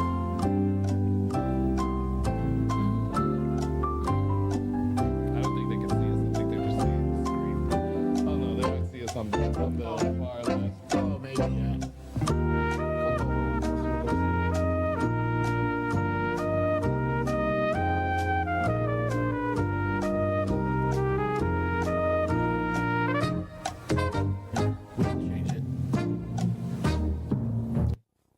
All right, guys. I guess we're gonna end it at 19 then. How many people do we have on? 25. So that means 6 of y'all didn't put that. So we got 20. There we go. And with that, we're gonna draw it. 5 of y'all still suck. I would say, hey, Keith P is here. What's up, Keith? I don't think we said. Oh, and Dorothy is here. Nothing but Gandy Road. Gandy never wins. Gandy, congrats, brother. Congrats, man. Congrats. Here, we'll give him a little. Yeah. Gandy. It's a good thing Matt's not here. Right. Matt at Whiskey Wisdom's not here because, you know. Rigged. He'll be like, well, Gandy still lost or whatever. Right. No doubt. Hey, Bourbon and Buds, what's going on, man? Roger Randall, what's up, brother? Roger, what's happening? Thanks for getting on. Keith, I don't think I called you out, but thanks for getting on, RB, man. Rigged. Gotta have at least one rigged in there. Come on. All right. Did people pick what bottle? All I saw was one person. I don't know. The hazmat. They're all asleep at the wheel. Let's see here. Oh. Go with 2XO vinyl. Let me go up a little further, though. 2XO. I see 2XO. Oh, bunch of short barrel. Short barrel or Crittendens. 2XO. Hazmat, short barrel. Final blend. Crittenden. Damn, we're really going to have to. Oh, my God. All right, go all the way up. Oh, this is a mess now. All right, hold on. It was right where that vodka and cognac was. Right, go down from there. All right. All right, so D&D, that's the Crittendens. Yep. Short barrel. Are you tallying? 3. 3, 2. 4, 2. Ooh, 4, 2. 4, 3, and 1. 5, 3, and 1. 6, 3, and 1. 6, 3, and 1, 1. 7. Okay, I think short barrel hazmat definitely got it. Oh God, they just want to see us suffer. Crittenden. Crittendens is coming back up though. Keep going now. Late for the party. Hey, Keith. 2XO. 2XO probably has 4 now. Congratulations and rigged. Let's see. Dave says it's rigged. What? Heck yeah. Who said it was rigged? Dave. Yeah, man. Oh, has another one for Hazmat, another one for Crittenden. Oh, 2 more for Crittenden. 1, 2, 3 more for Crittendens.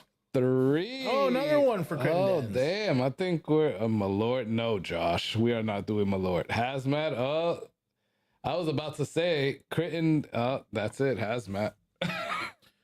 Hazmat got it. All right. You know what, Jason? Put your big boy pants on. You know. And let's do this. So, while you're doing that, speaking of Malort, Carlos unfortunately had other engagements, but we had a little gathering over at the house and some folks in for it. And we ended the night with Malort and Mrs. Whiskey Therapy, who does not drink bourbon of any sort. Except Malort. Got duped into a Malort shot.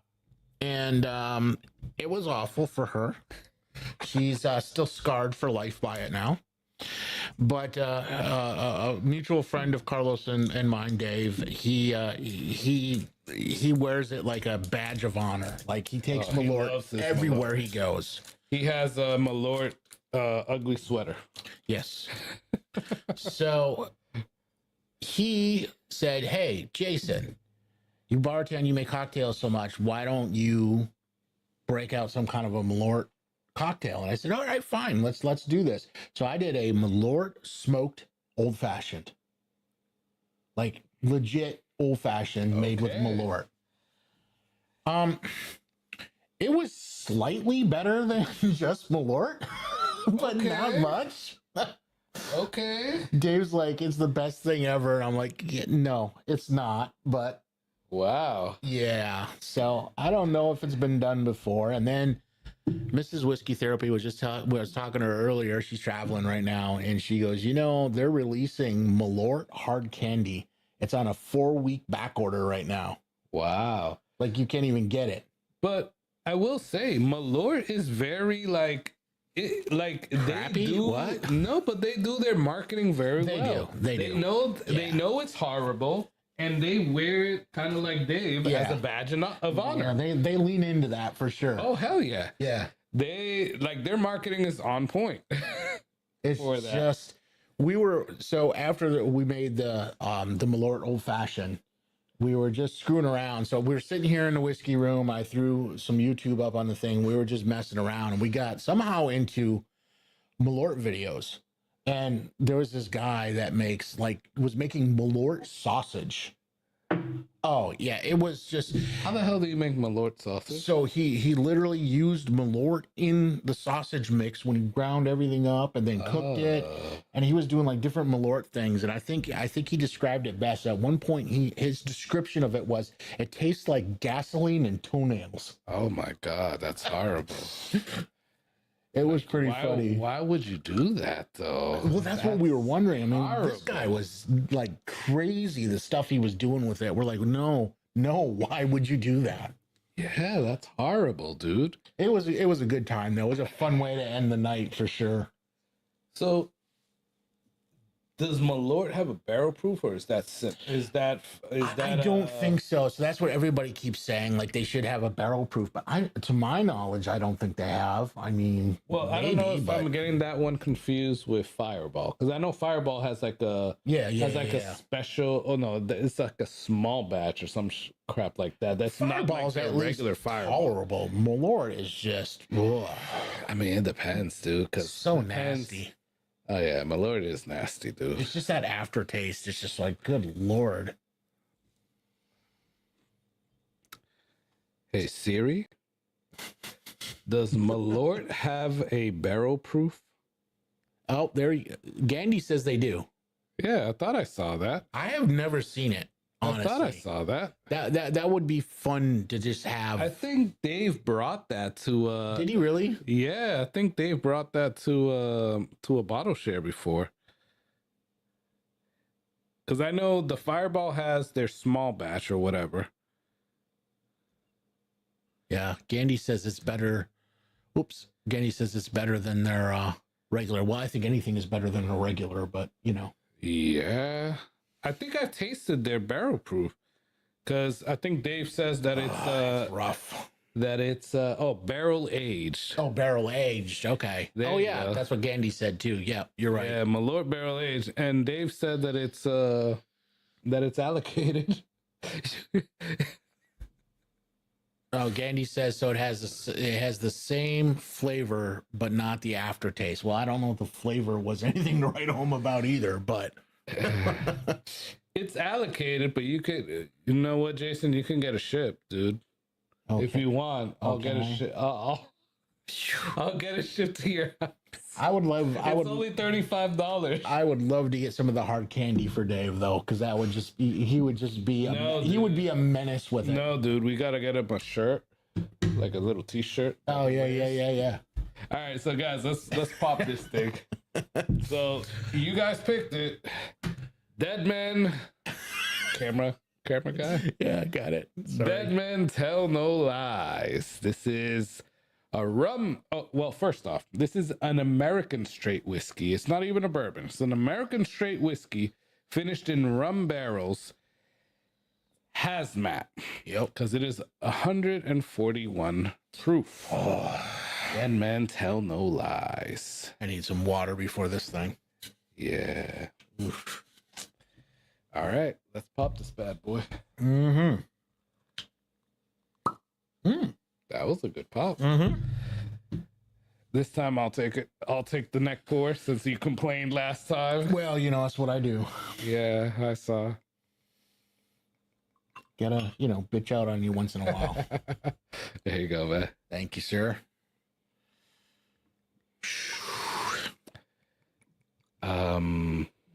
I'll let you smell it, but that's very enjoyable on the smell. All right, let's see. No, let me put it back here. There we go. No, that's actually a good nose. Yeah, that's very enjoyable. Weirdly, no ethanol at all. No, none. I'm very surprised. It's not often you can just kind of shove your nose in a hazmat. Like whiskeys, yes, but I wasn't part of this pick. So this is the first time that I've had this, I have never had it either. but I'm like pleasantly surprised. So now I do get the very much the nut note. I get a nut, but I'm also getting like apples. I don't get apples. I'm getting apples and like and pineapples actually. Yeah, I'm not getting that sort of sweeter side, I guess. Yeah, I'm getting like a little tropical note, like Really? tropical fruit note. Huh, interesting. So Gandhi, Nose is good. since you won the free giveaway, you'll be getting a 2-ounce sample of this bad boy. Nice.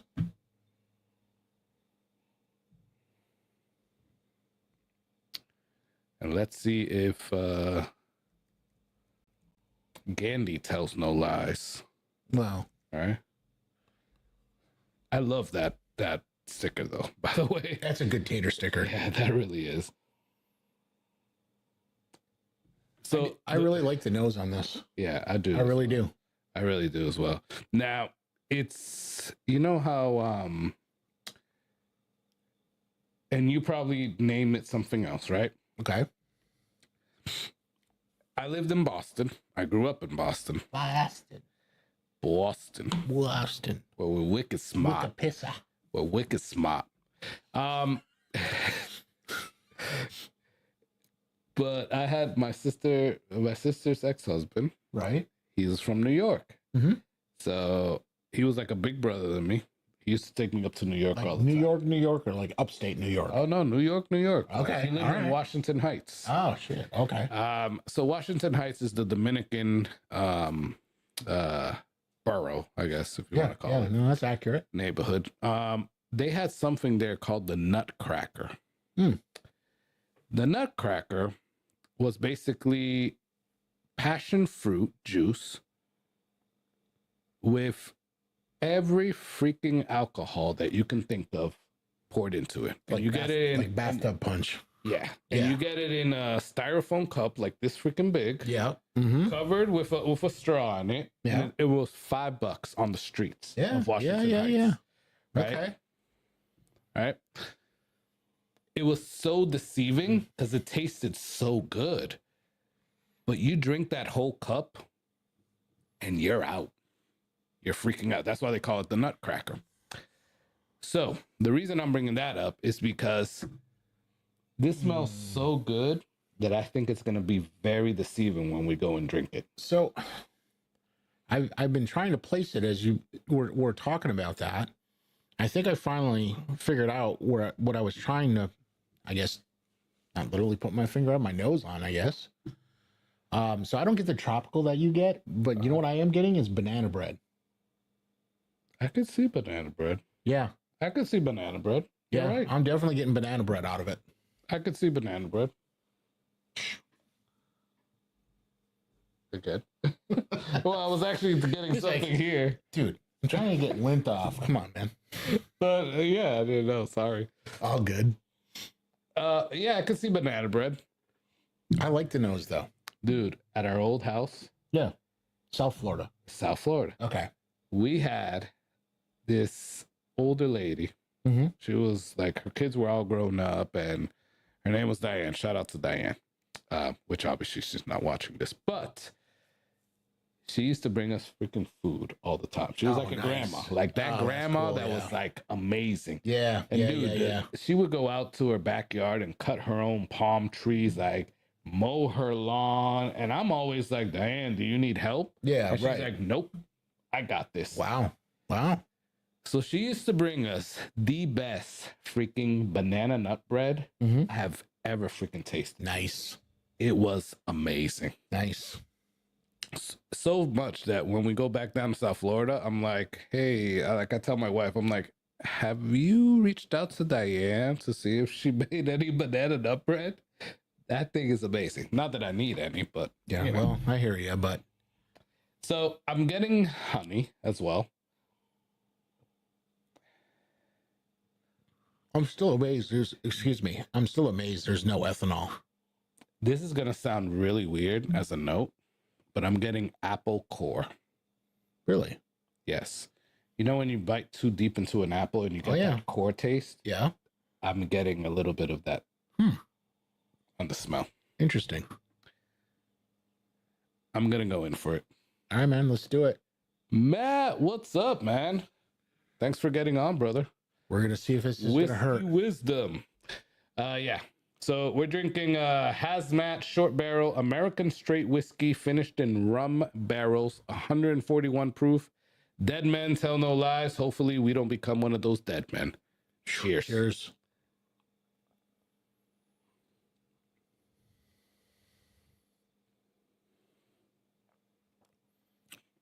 Wow. I mean, I'll tell you one thing. My lips were a little bit chapped, and I put that a little bit on my lips, and that stung like hell. So the proof is there. Oh yeah, the proof is definitely there. It's not super hot, but I don't know. I have to try another one, but initially the palate doesn't match the nose. Not for me. It doesn't match the nose, but I'll tell you why. For me, it almost tastes like a very proofy bee's knees. See, it's not quite as sweet as that for me. Yeah, for me, it's like really sweet. Well, no, I won't say really sweet, but for me, it's like going down that bee's knees territory. Okay. I can see that. Like not a very sweet bee's knees. Yeah. A bee's knees that's just dabbles a little bit in the honey. Like a Georgia bee's knees, not a Florida bee's knees. So Matt is here, so I'll pick on him. Like not a Matt picks bee's knees. Because his was a little bit too sweet. I love you, Matt. It's hard to imagine one sweeter than the Florida one. That one was pretty sweet. Dude, I still have a little, like a half a bottle of that one left. I think that one was perfect, quite honestly. It was good. It was sweet, but I mean, I'm just thinking in terms of sweetness. Like, I don't know if I would want anything sweeter than that. Like, that was. There's there's other PCs that are sweeter, dude. I don't think Sam is on here, but if he is drinking dessert at that point. If he is, nothing against you guys, Sam. But Sam works at Winthrop Liquors, and they released the bee's knees, and dude, that thing was sweet. That thing was like really sweet, almost a little unbearable sweet. MDP had one too. Be Mine, that was really sweet as well. So the second sip is better for me than the first one. Now it's mellowing a little, and maybe it's just getting through the proof. I don't know.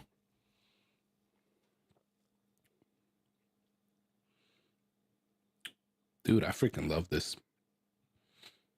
I'm not at love. I'm loving it. But if you haven't noticed by my physique, I probably love sweeter stuff. And I love bee's knees. Not the too sweet one. Not like the bee's knees that are like very sweet. I like the bee's knees that are balanced, right? If it's too sweet, then it throws me off. If it's balanced, like if it has that sweetness from the honey, but then also gives me like the little spices and a little bit of proof and stuff like that, I'm game. You definitely do gravitate more towards like the maple finish, the honey finish. Yeah. I love those. That's true. And this goes towards that for me. And I freaking love it. Now, I'm also feeling the proof. Yeah. Yeah, like you definitely the proof is definitely there. Like I've tasted some hazmats where you can't feel the proof. Oh, right? Some of those which one is it? The Obtainium light whiskey? Well, the light whiskey that you got from MDP, right? Yeah, the Obtainium. Yeah. Yeah, that one's like 142. That one's dangerous because it drinks like 100. Drinks like 100, yeah. Yeah. I feel that. But I think that's kind of the trait for most light whiskeys if they're done right. They tend to drink a lot lower proof than they actually are because they're so refined. You know, my whole thing, I don't know what it is about light whiskey. I can tell a light whiskey. Mhm.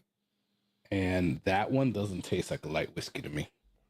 That one is good. more, I don't know. It doesn't have that. And I don't know how to explain the light whiskey taste. It's almost like Canadian whiskey. I know when I'm drinking Canadian whiskey. Yeah. And Obtanium has like put that in me that I already know when I'm tasting some type of light whiskey. But that one doesn't taste like the regular light whiskeys that I taste. Now, this is an American straight whiskey. Because they call it a bourbon. Right? This is good, guys. I love it. But the proof is there. Like, what is it? Oh, the old JH&M. Yeah, right there. Yeah. So that one does not drink its hazmat proof It does not. at all. No, that one is really. This you can definitely tell that you're up there on the proof. You can, but it's not in your face. I mean, It's not a burn. But yeah, when you sip it's it, not a burn. you definitely feel the warmth coming up. Yeah. And you can feel yourself getting like, I don't- oh, crap. I don't not like it, but I don't know that I'm quite as far to the love end of it that you are. This would not be my top one right now out of the ones we've tried so far. Well, okay. And I won't say any more than that. I'm just saying. Okay. By the way, I just noticed that it actually says 9 years on it. I didn't see that before. Oh, yeah. Okay. So this is a 9-year-old American whiskey finished in rum barrels. That's hazmat, by the way, guys. It's done well. Okay, I love it, but I won't put it as my top one. Yeah. That I definitely won't do. I mean, I think people will be kind of surprised which one's my top one right now. This is tough tonight, man. We've had some really, really good whiskey tonight. Yeah. And I tough. hate to throw a curveball, and maybe we shouldn't, Why? Curveballs are fun. but hey, Corn and Whiskey, what's up, man? What's up, J Max? Thanks for getting on, brother. Let's see. Where are we? So Matt said, the question is, do you love it enough to justify the price of that bottle? Hold on, go down again. Sorry, buddy. That's the question. Yeah. I mean, the bottle was $110, man. I justified that price. Yeah. I think it's worth that. So there's some, so this is a It's 750. still less than 1924. It's a 750. Yeah, but man, do we have to get into this conversation again? It's not about the proof. So it's a 750 hazmat, right? Yep. You know, Short Barrel puts out those 375s, hazmats for 375, right? Yeah. And I have 2 of them, right, for the 375s. And I think they're like $90. So this is a steal at 100. And I don't know. I don't remember if this was 110 or 130, but still, I think it's a steal at that price. So yeah, I think it definitely justifies the price. No, I'd say it's worth the price. Oop. I give it that for sure. Not far off. Hey, what's up, T-Rob? How you doing, man? Thanks for getting on. Good to see you, Corn and Whiskey. Yeah. That's J-Max, who I met up with Cheech in Orlando, man. Great guy. Oh, Matt's going out on a limb here. All right, what did Matt say? 1924 over. I don't know if I'd go that far. Okay, Matt. So I don't know if I would say over Russell's Reserve 15, but I am a really big fan of 1924. Dave's a fan too. And this guy over here, he's like, I don't think it's worth the price. I don't. It's a good whiskey. I'm not ever going to say it's not good. I think it is good, but for the price, for the value. Okay, what else can you get at $115? That is from a regular distillery. I'm not talking about a craft distillery. For 115 bucks, that's 10 years. Well, you get 2 XOs, they're all like 99 bucks. Okay. So I love Dixon Deadman. He's awesome. I just met him. And by the way, he hasn't got back to me. But I just hung out with Dixon Deadman the other day at a tasting, and the guy is cool as hell. Yeah. If you don't know Dixon Deadman, he was at Kentucky Owl, and now his brand is 2XO, right? Funny what happened to them when he left, too. Just saying. All right. Just saying.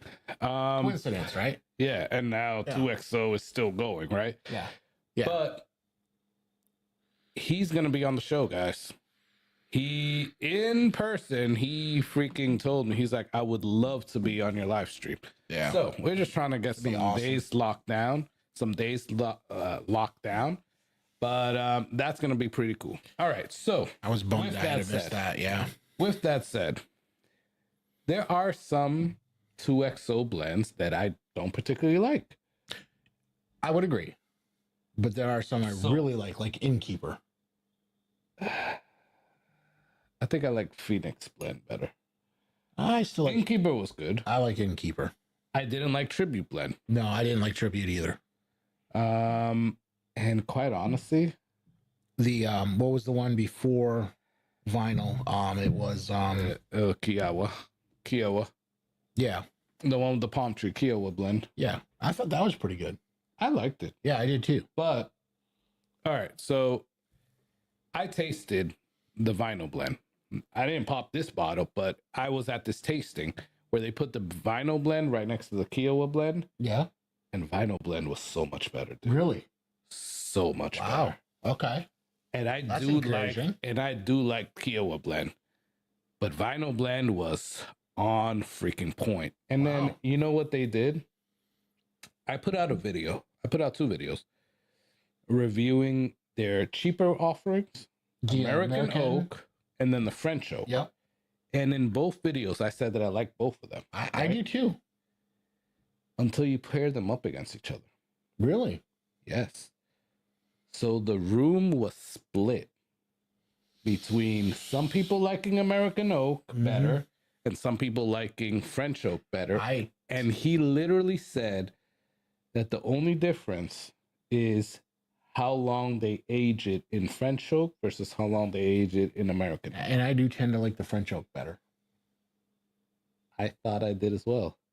Until I paired them up against each other, and I went for the American Oak. So the other one that I would put up against those that I think fares really well in that same sort of guise, that same sort of price point, value, shelfer, if you will, because we started off with it, is Barrel Foundations. That's like a $50 bottle. I don't think I've ever had that, dude. It's pretty good. That's what I keep hearing. It's right there with those, I think, as far as a solid, budget-minded, good offering. I've never been inclined to buy it, but I heard it's really good. I've killed 2 bottles of it. You have it here? I don't. Do I still have one? That's a Seagrass. That's another Dovetail. No. That's fine. I think I killed my last one of it. Okay. Yeah, I gotta taste that one. You do. I don't know. That's a good one. That's what I keep hearing. And now they have solid. But it's now it's not fantastic. It's just solid. Now they have the double oaked or double barreled or something like that foundations. Yeah. Which you can't find anywhere. Yeah, right. Are we ready to go to this Ardbeg? What's the time? Or can we throw a curveball in here?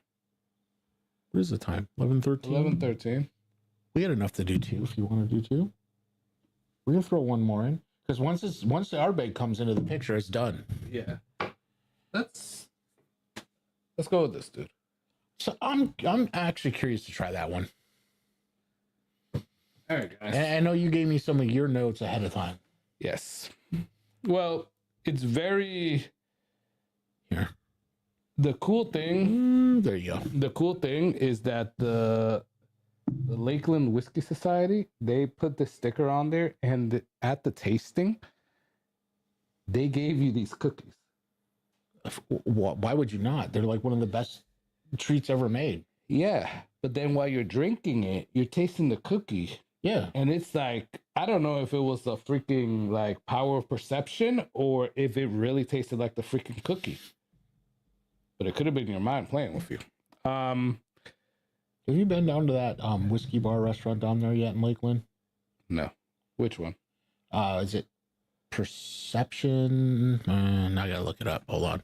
I don't know. They had this one at They had poutine there. That's what I'm saying. Poutine. Yeah.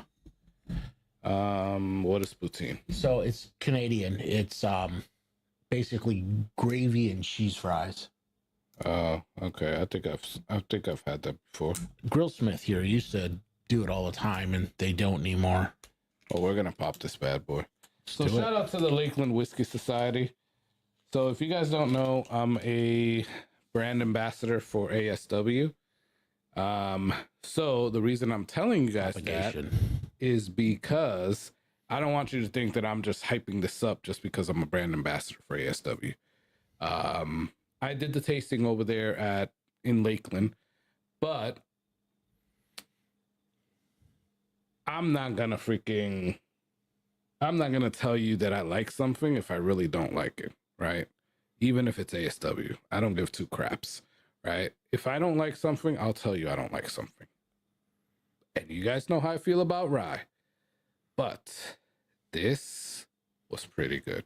And that was the first time that I had it. I only had like a little half-ounce pour as everybody was tasting it as well. But we're going to pop this. So you can't handle the truth. About me being a rye guy? Nope. You were just waiting for that, huh? I was, man. Propagation is the name of the place down there, by the way. I've never been there. I don't go down to Lakeland a lot. I've been there for a car show, and I've been there to Tucker's. They had it at Tucker's. Damn, I forgot the name. Tucker's Southern Spirits or something like that. Now, the funny thing is, after that hazmat, everything smells and probably will taste light now. Yes. Read your text before you hit Ardbeg. Okay. So, Whiskey Wisdom, Matt said, read your text before you hit Ardbeg. Ardbeg. Blind. Okay. What's Matt saying? So Matt said blind Russell's Reserve 15 and 1924 right now. If Russell's 15 wins, I'll donate $50. So we can't do that, Matt, because we don't have Russell's 15 or 1924 here. I do not, no. So we can't do it, Matt. But I'm a loser. No, dude. But if you still want to, I could do that on another live stream when we're at my house. So you can offer that same thing there.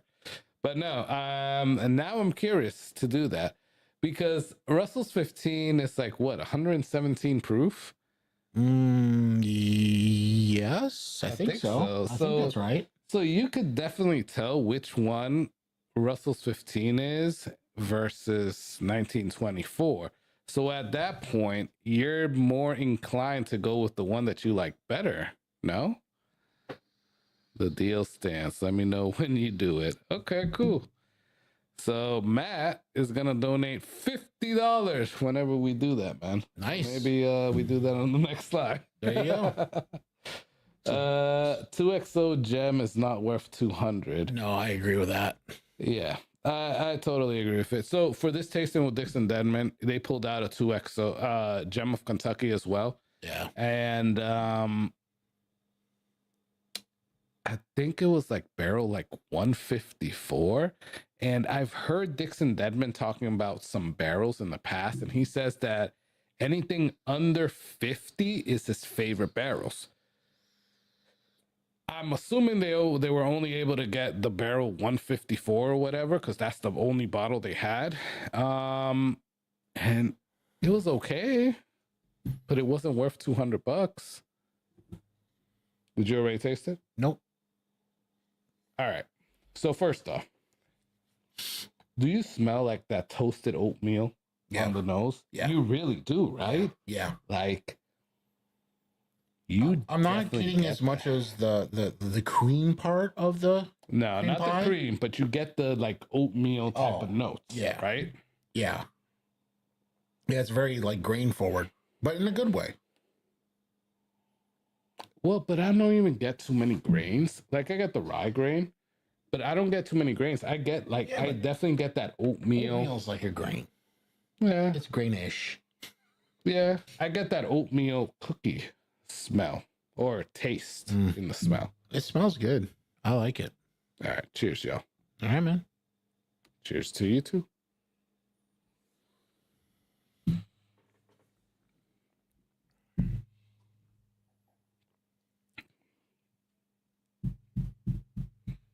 So it bites you with the rice spice. No, It bit me a little bit. I'm a little more rye tolerant than you, though. So Maybe. Oh, probably, yeah. But you weren't getting the cream on the nose, but are you getting it in the taste? So what I enjoy about this is it's kind of an evolution, right? So the front palate, you get the rye, Mm-hmm. right? The spiciness.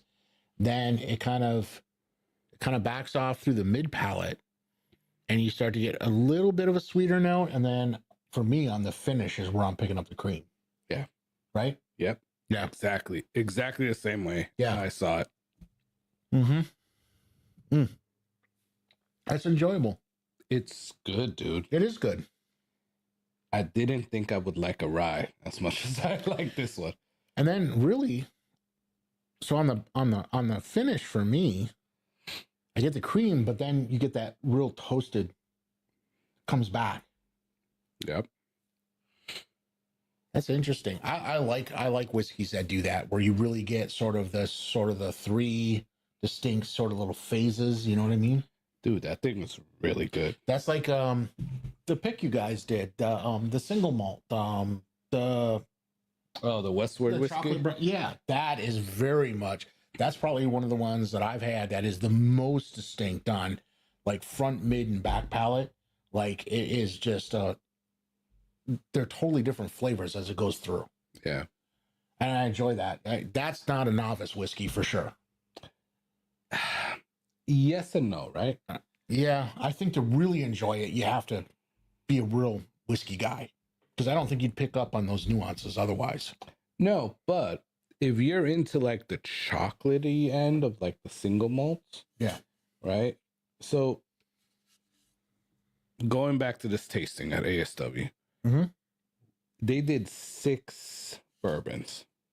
And I didn't bring the other one, right? Well, they did 6 whiskeys. I didn't bring the other one. I should have brought you the Winthrop pick. But they did 6. And when we got to the soloist, now it's not the single barrel like you and me have. It's just the regular soloist, which is 100 proof, Yeah. right? It is a single malt. Mhm. And it gives you those like chocolate Mhm. malty vibes. Yeah. Right. Along with the other malts in it. And there were people that never had any single malt before. There were people that just started getting into whiskey right now. Mhm. And they loved it because they picked up on that chocolate malt right away. And they were like, wow, this is like really chocolatey. Some lady told me that it was like she tastes, and I haven't had this cereal in a very long time, but she literally called it Cocoa Count Puffs? No, Count Chocula. Okay. She was like, this is like Count Chocula. I'm like, oh, See, okay. I don't think the chocolate is as heavy on that one for me. Like that Rebel, that's done in it was the store pick one. The MDP one? Yeah. Yeah. It was done in what staves was that done in? That was chocolate stew. Yeah, chocolate staves. That one is really heavy chocolate. But you haven't had the regular soloist. You have this anniversary one. Yeah, I have the anniversary one, right? The regular soloist definitely gives you some of those chocolate vibes. Not as much as the Westward. It would be whiskey. good. Not as much as the Westward. See, whiskey. I think the Westward one is a little bit more refined to me. Oh hell yeah! You know what I'm saying? Like Yes. it's the notes are there, but they're not overpowering like the Rebels. Like almost too much chocolate for me. Dude, that was an amazing pick. That was a really good one, man.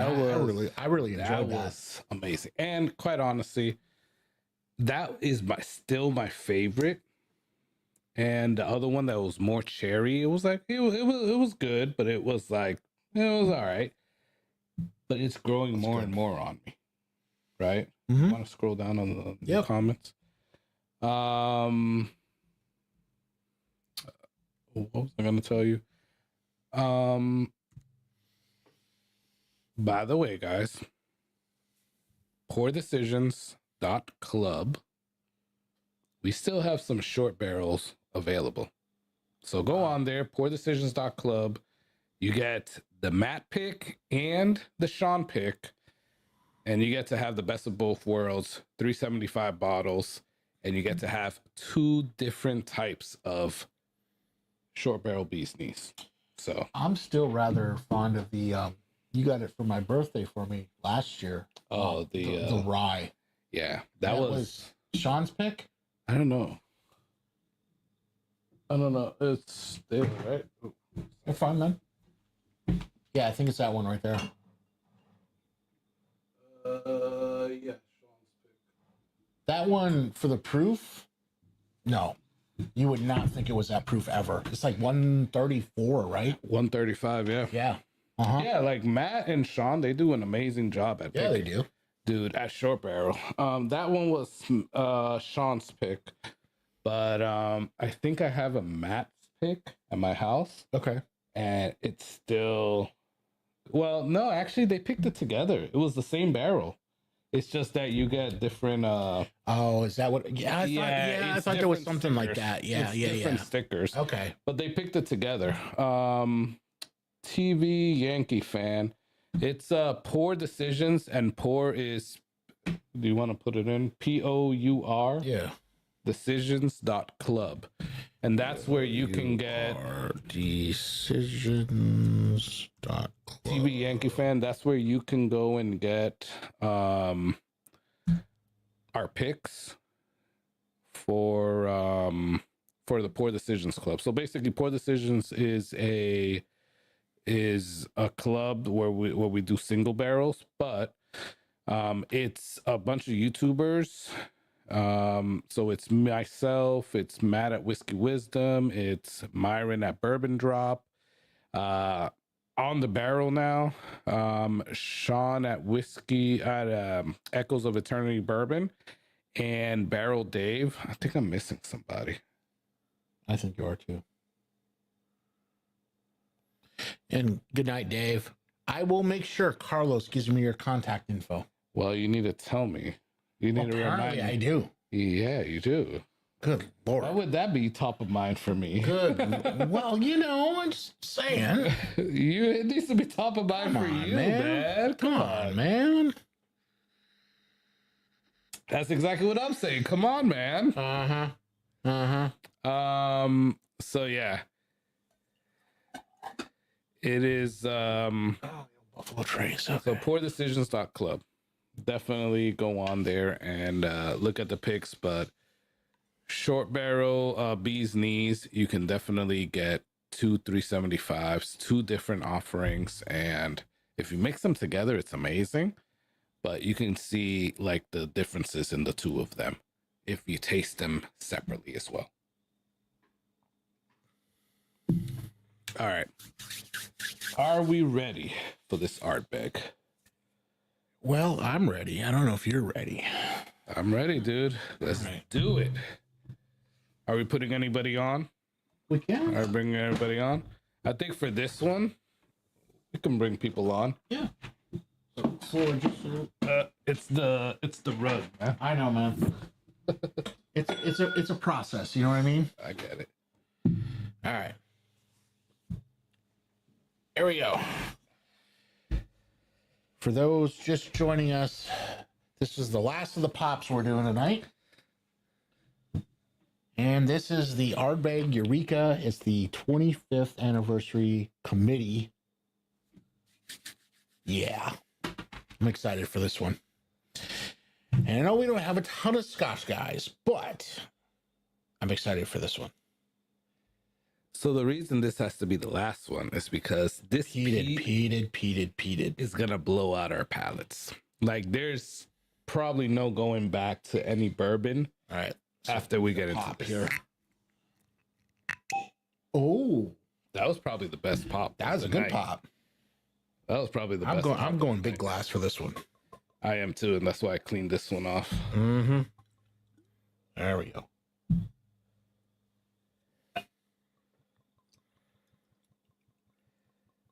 So we gotta let that sit. We gotta let that sit for a little while. Oh yeah, that's definitely gotta breathe a little bit.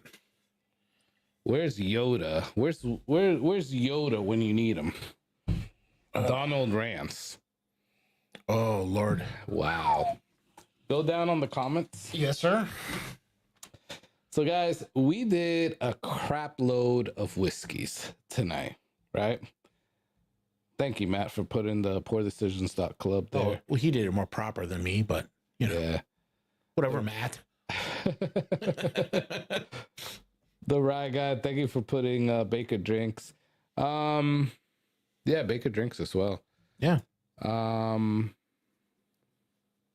Good Lord. So we did a whole bunch of like whiskeys today. We started out Barrel with Jack Daniel's 10. Well, no.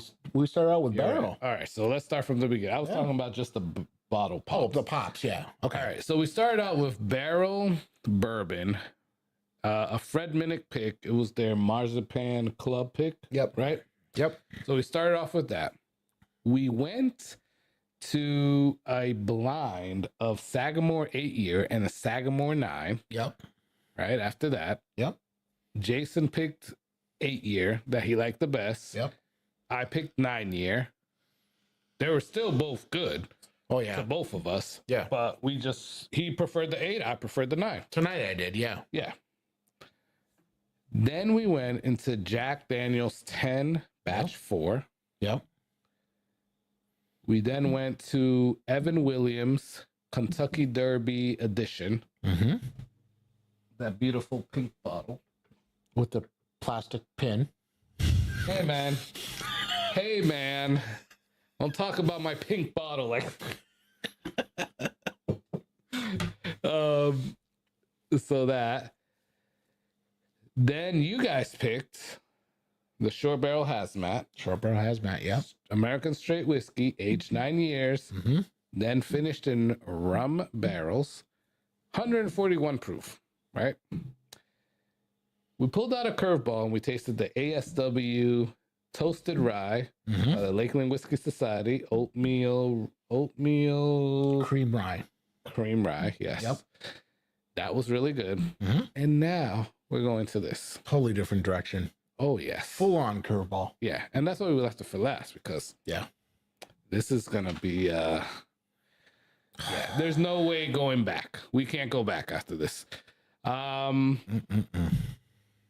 So Dave Vogelsand saw us pulling out the scotch and he was like, I'm out. Good night, y'all. Yeah.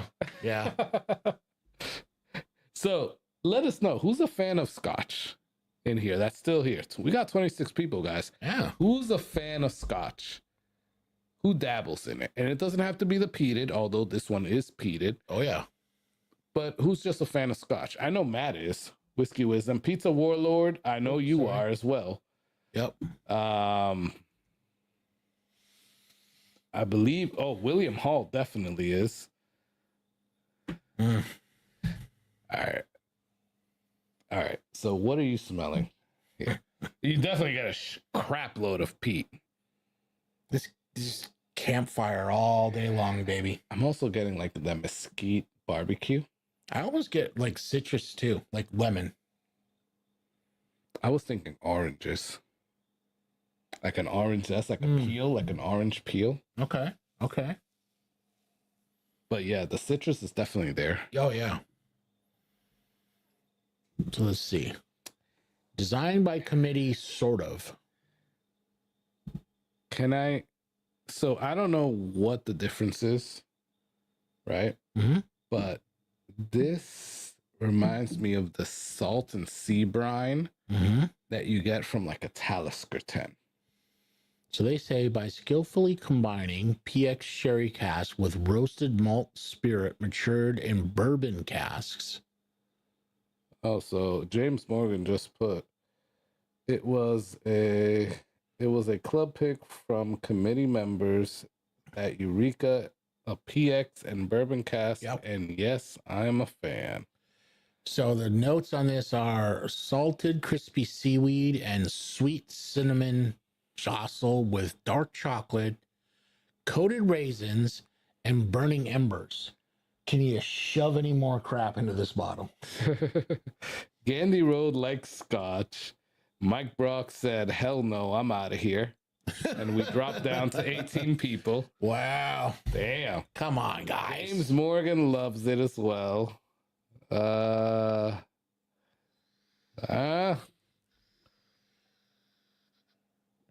Well, with that said, if anybody wants to come on, right, we can always put the if you want to put the invite link in the chat there. Where the heck is it? Go to the bottom middle, right next to Leaf Studios. It says invite. Got it. Copy. Got it.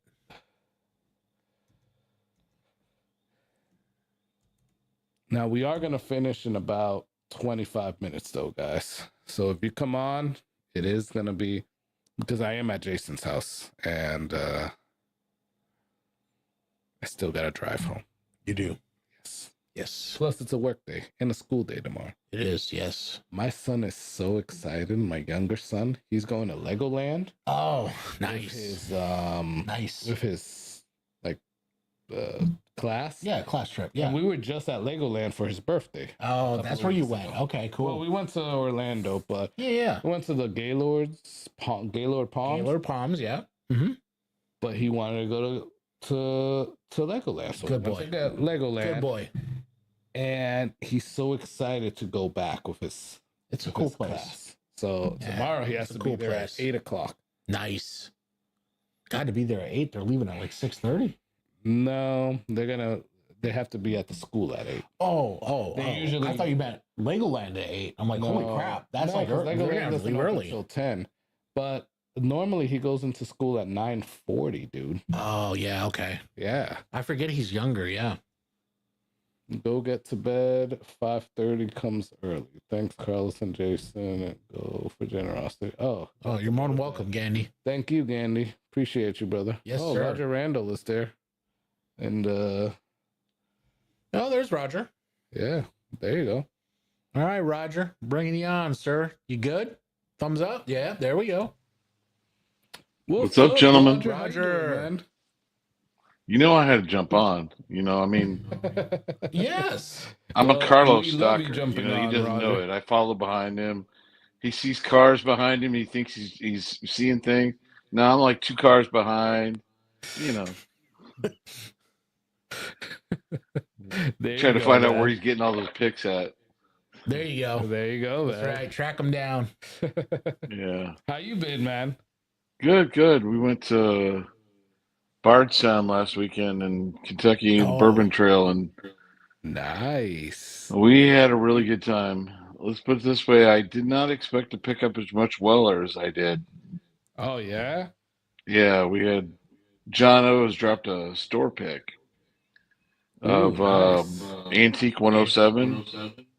And basically, you bought the store pick with a bottle of I think the last one I got Sazerac, an early times bottle. It was like $107 all in. Wow, that's awesome. And which best store pick I've seen, and it was really good. It's really good. So, and then we found a Weller foolproof store pick before we left. The guy was trying to move out. This guy down in just south of Lexington. And really nice store. I mean, I'm telling you guys what, this guy's put a store together that's just immaculate, and he's got a bar attached to it. with reclining Wow. chairs and the whole bit. I mean, That's awesome, dude. Very cool. winning. But you And know how it were is there, when you like, drive through you went down Kentucky. to It's like South Lexington? everything's a back road to get there. Yeah. Yeah. But we Yeah, had a really man. good time. We had a good time. That's awesome. And what did you go there for, Roger? Were you doing a pick? No, not this time. We wanted to get away for a while. You know, just have a good Okay. weekend, Nice. and we spent the whole weekend there, and did a couple of visits. I've never done the Stitzel Weller tour Oh, no? up in Louisville, which it's just south of Louisville, but it's in Louisville now. But if you've never been to Stitzel Weller, it's neat to see that old distillery and the fact that it's sat dormant for 20 years with barrels in the rick houses, Oh, and wow. that's what they're using for that blade and bow. Part of those what they use for uh, Rare Perfection, and a few other distilleries are using the barrels from there. Yeah. So it was a good time. We had a good That's time. We did a little bourbon hunting, stuff like that. Found some things I can only find in Kentucky, can't find in Arkansas or even Florida. So, cheers. Cheers. and you guys are onto the Scotch world. This is pretty good. Mm-hmm. I was just I'd looking be at a comment here. Pizza made. That's awesome though, Roger. That sounded like a good time, man. I'm gonna have to try that Stitzel Weller tour. And Yeah, is that it's also worth it in before Lexington? if they eventually close it up, because they really don't do a lot there.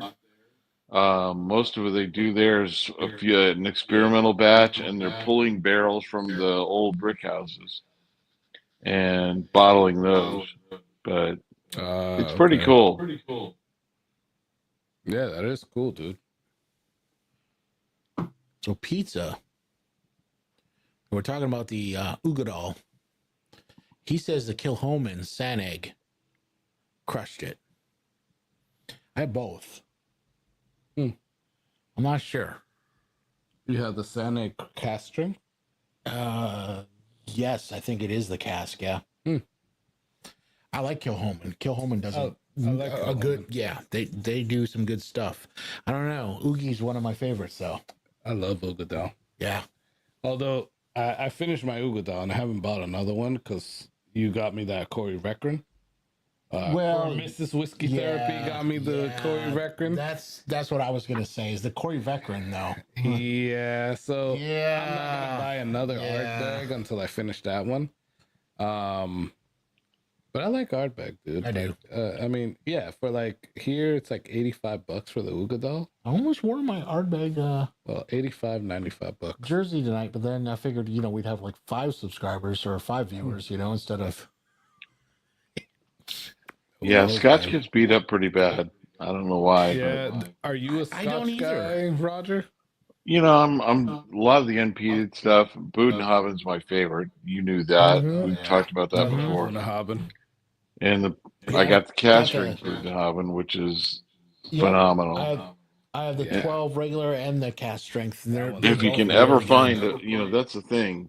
When they do it yearly and they come out with those 12-year cast strengths, and you can find one, I tell people just buy it because you'll enjoy it. It's a good pour to have either as an entry pour into your night or as an evening into the night pour that you want to have. That's Yep.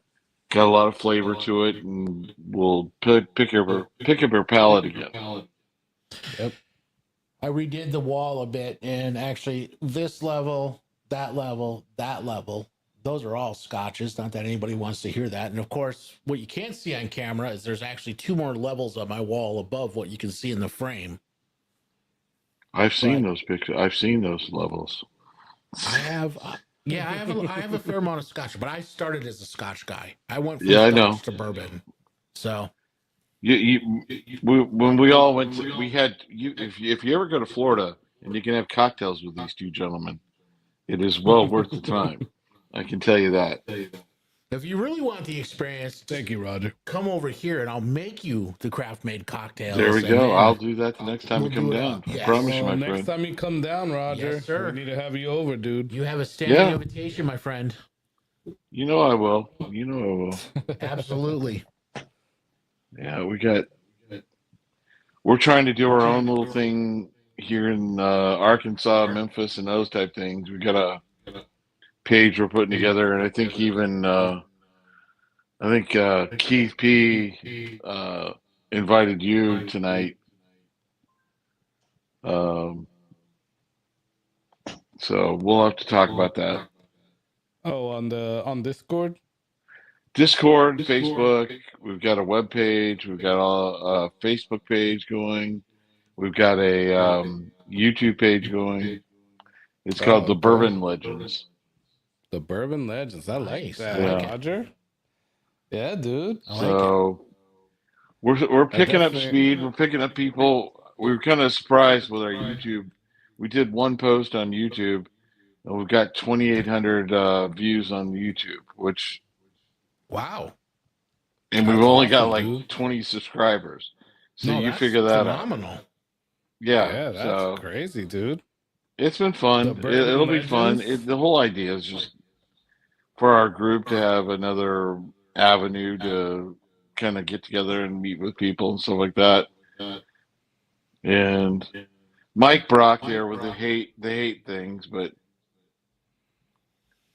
I love It's Mike. all right. It's not for everyone. No, it isn't.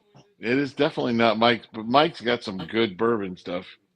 Oh my goodness. He sends me samples all the time, and it's just always interesting bottles.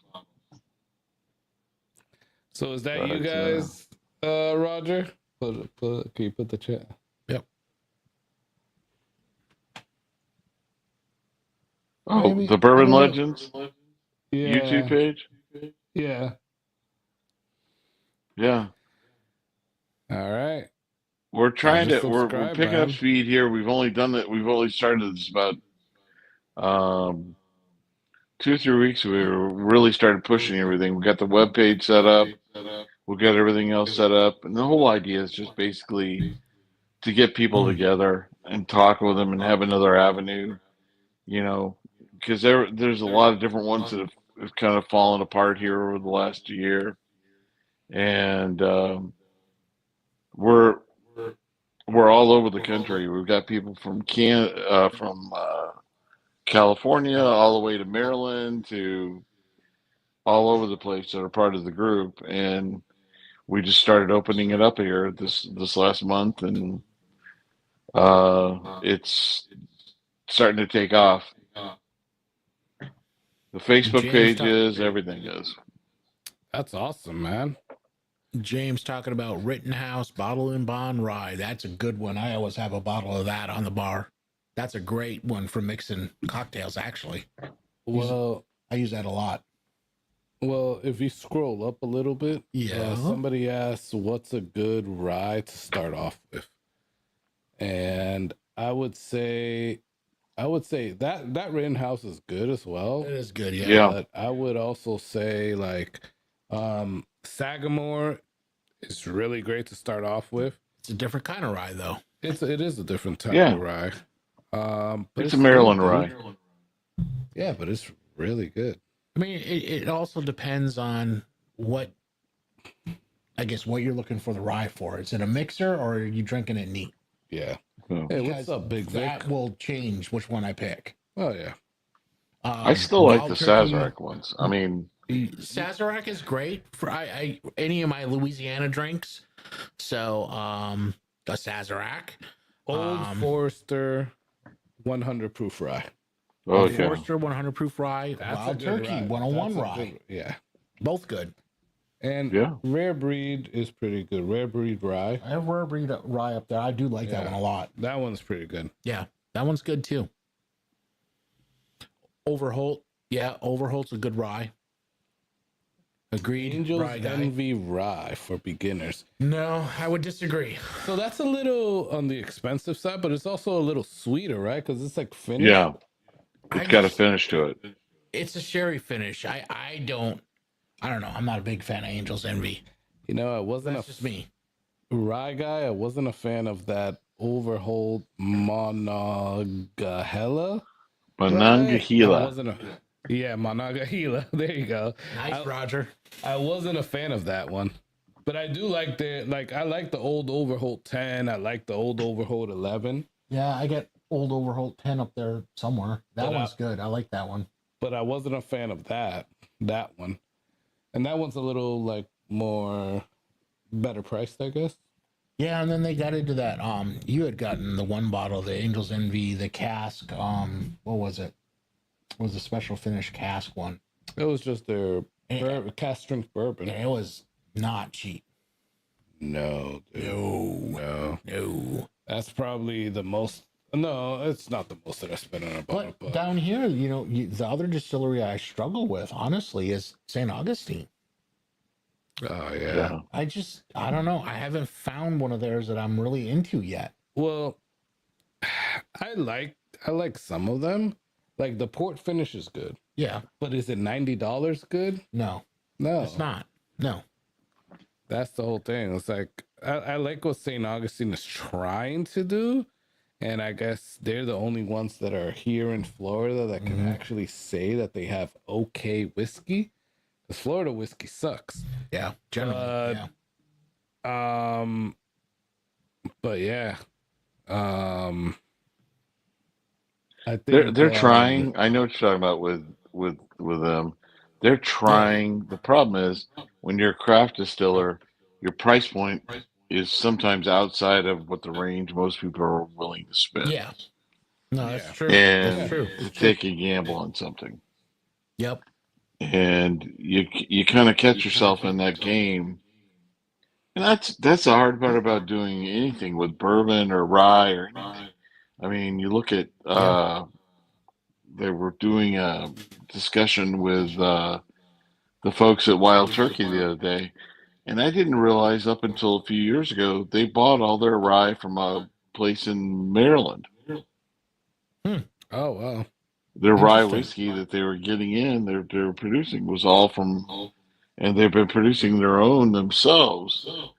I don't know if not to promote somebody else. I'm just saying I thought it was a very interesting video. Was Bruzel just did a video which kind of discussed the new Wild Turkey 8-year drop, but it was mainly when they were doing their tour, they were making the new rye whiskey that they do, which was very interesting. So it's kind of a fun thing to kind of go out and watch those videos because you get the idea when you make rye, it's 2 times as long because you have to clean everything twice as much when you clean out the tanks and all those type things. Yeah, which you didn't realize until you listen to them when they talk about it. Yeah, that's true. So you definitely don't realize that. No, you don't realize it because we're sitting here drinking it. We don't have to produce it. But when they produce it, they sit there and see it, and you like it's like a sticky gelatinous, fluid that sticks to everything. Yeah. And inside the tank, so you got to clean all that out. Yeah, it's a process. It is. Nobody wants to see the backside of it. Everybody just wants to drink it. I do. I like that aspect of it, honestly. But you like that aspect? I'm kind of I'm like a whiskey nerd, though. I am too. The whole how is it on all distilled that and stuff, different techniques and. Okay. I have like 8 different whiskey books on my iPad right now that I'm reading through, and literally on like distilling and Okay. Yeah. Well, that's I guess good. I mean, it is cool though, like to learn about the different stuff. I mean, I'm not gonna say no. I mean, that's why even in scotches, like I'm a huge fan of pot still whiskeys, bourbons, scotches, pot still. Yeah. Craig Alecky, pot still. There you go. Craig Alecky is pretty good. It is pretty good. It is good. But it is pot still. So is Springbank. What is Whisker it? Mick, is pot still? Kalachman? Yeah, it's pot still. Which one, Roger? What, Roger? The Kalachman? I don't know. I can't how to pronounce it. Yeah. Kilcoman, yeah. Yeah. Mm-hmm. That's one of my friend's favorite, scotches, but they don't sell it here. That's how it goes. It's like he has to go somewhere else to get all the bottles. Yeah, we thankfully we get it here. I have a few bottles of Kilhoman up there. It's good. It's good stuff. Yeah, it's tough when And you they fall do in love with peated, something they and do they don't sell it in your non-peated. market. I'm sorry? It's tough when you fall in love with something and they don't sell it in your market and you have to go other places to get it. That happened to us on the St. Patty's blind. Yeah. Oh yeah. Because Four Leaf, she brought in all that stuff that you can't even get in the States. Yeah, and that it was you like can't get phenomenal. Yeah, you Like can. some of the best Irish whiskey I've ever had, but you can't buy it here. You can't get it here. Yeah. No. And that's when you have to rely on friends. Mm-hmm. That freaking sucks. Yeah, That was a fun blind. it was. That was some good stuff. You guys have had some really good blinds and discussions the last few months. I really enjoy it. Thank you, That's Roger. part of the reason we Appreciate went that, to bud. Bardstown was to see their process, and we went through their did their barrel thieving tour the last time we went, and Oh, very cool. really enjoyed that. There's some really good stuff. Oh, that's cool. Very cool. So, what is that? The barrel thieving tool? It's a Like barrel. tour? It's a barrel thieving tour. So basically, you walk over to one of the rick houses, the one with the glass on the side that they always show on the videos and everything. And you go there and you get to try like 4 different barrel proof bourbons right out of the barrel. And they just thieve them out, put them in your tasting cup, and they kind of go through the whole process. It was really a lot of fun. Oh, that's awesome. We go to like Isla, like that's what Ardbeg and Lagavulin. A lot of their tastings are barrel thieving ones, so they'll literally pop it right there. Okay. Take the thief and dump it right in and try it straight out of the barrel. Yeah. Oh, damn. That's awesome. Yeah. No, I'd love to find one of those to go do. So that would be cool. You get the other little occasional pieces of little love in the bottom of the glass, and char and stuff like that. There you go. Yeah, but it's love. I'm okay with that. Yeah.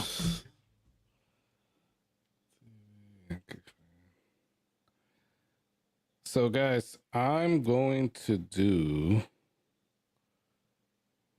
You doing that for your phone? I'm impressed. I am. Good Lord. I'm gonna do a duck race for. We're about to do the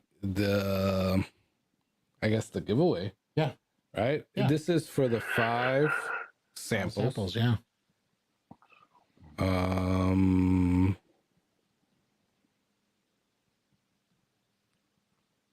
Hold on. I think we're good. Yeah. It's gonna be for my phone, so it's gonna be a little short, but we'll show you guys who wins. Could have done it from here, but yeah. Okay, I mean, I'll do it. Yeah, just do it from here. Easy. Yeah. So just put it on real quick. All right. And just do a share screen for it.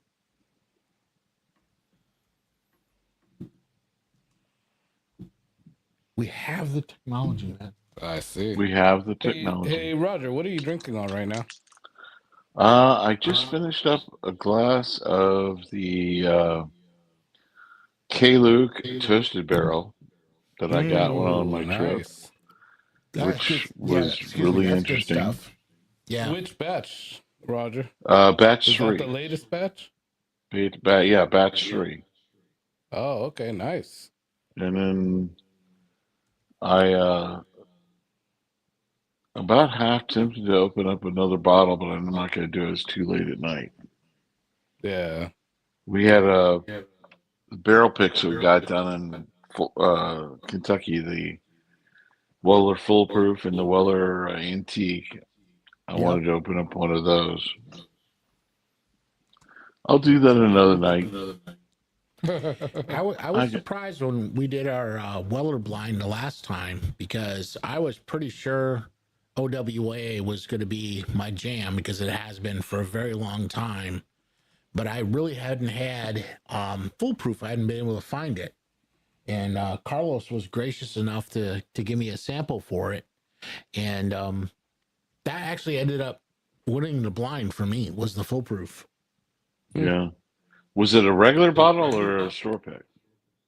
It was regular, wasn't it, Carlos? Foolproof, yeah. Yeah. It was a regular bottle. Yeah. Yeah, because all the store picks are non-chill filtered now, Oh, wow. Okay. Oh, I didn't which know is an that. interesting switch to the whole process because Yeah, it any is. of the store picks you get now for Weller, the Antique, or the one or the Foolproof are both non-chill filtered, which it does make a difference, a little bit of a difference. I can see that. Oh yeah, definitely. So get a little more of that love in the bottle and stuff like that. I don't know. We've tried them compared side to side, and we picked the Foolproof that was a store pick over the regular, but they're close. They're still very good bottles. Just do a share screen on it and I can adjust. Yeah, I'll do that. So Roger, what was your favorite thing that you got like recently? Like out of your Kentucky trip, what was your favorite thing? Was that the Wellers? Honestly, One of the two Wellers? things I got, which I in our group, I haven't really announced what I got, but I picked up. I don't know if you ever Rare Perfection. They do Yeah. they do Immaculata, the very old Saint Nick, and they do a 14 and a 15-year-old Rare Yeah. Perfection, and those were I actually the heard biggest those. surprise as far as finding There you something go. that had that consistency every time you go to take it. It was just very, very good. I heard those Immaculatas are amazing. They are. They are. And the 14 and 15 Rare Perfections are just, they're expensive. They're pricey. I know that, but Yep. they are Yep. totally worth it. So the Rare Perfections, 14 years, probably about 100 to 103 proof. Um, Canadian whiskey. It's a Canadian rye that they did that they uh, featured, and then the other 15 is a bourbon rye type thing, and it's really okay. good. They're all very older bottles. I know Adam from Major Zero. Yeah, He always talks about the Rare Perfection 15, that he loves it. yep, and I agree with him now. After tasting it a few times and having it up there, and we went to Preservation Distillery, and it's worth it. I'll be honest with you. I mean, Yeah. So and it's what's a not going to good be price for around those? forever. It's one of those things that's going to go away eventually. Yeah. They I've only been have so seeing many them barrels around. they got. Yeah, I've been seeing them around lately. Um, while we're talking, hold on. Let me so I have Start the the race. guys. You guys have about 30 seconds to join the race. Pretty good odds. We got, I don't know, this keeps getting off. We got pretty good odds, but I'll start shuffling some characters. 30 seconds, guys. And that can be through Venmo, Super Chat, or PayPal. So if not, then we'll start this race up. Did you get Dave? I did not get Dave. Where's Dave? He mentioned earlier that he Venmoed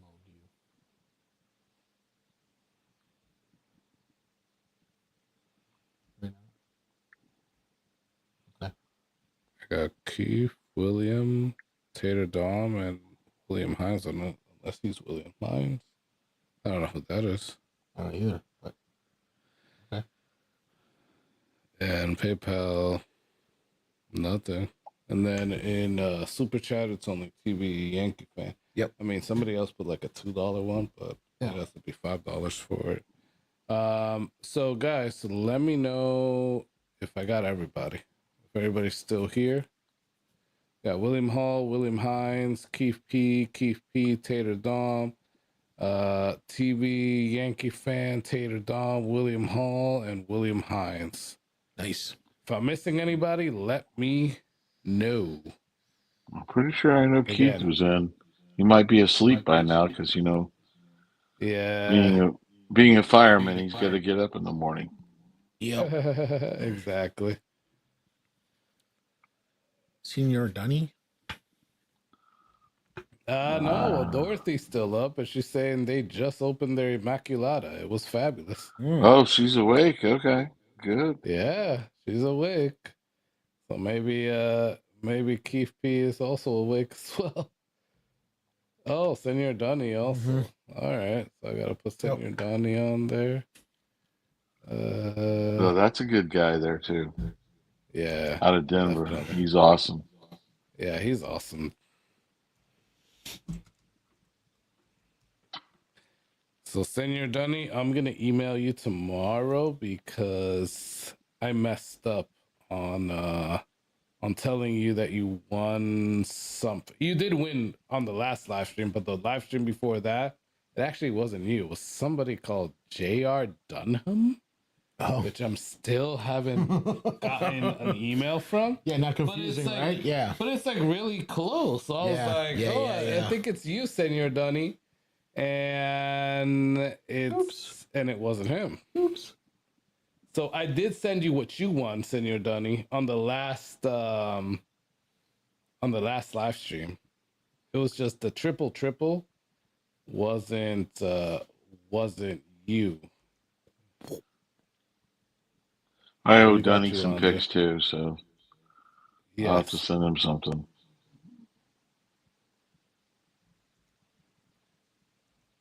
All right, perfect.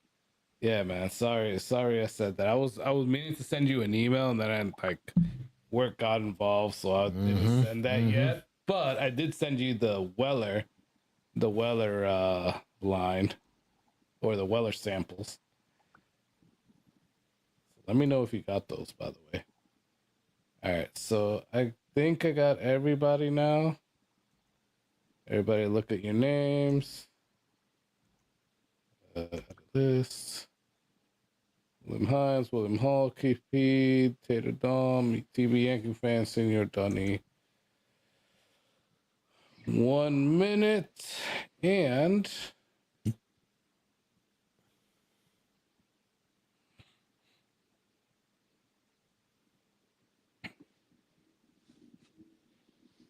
let's go.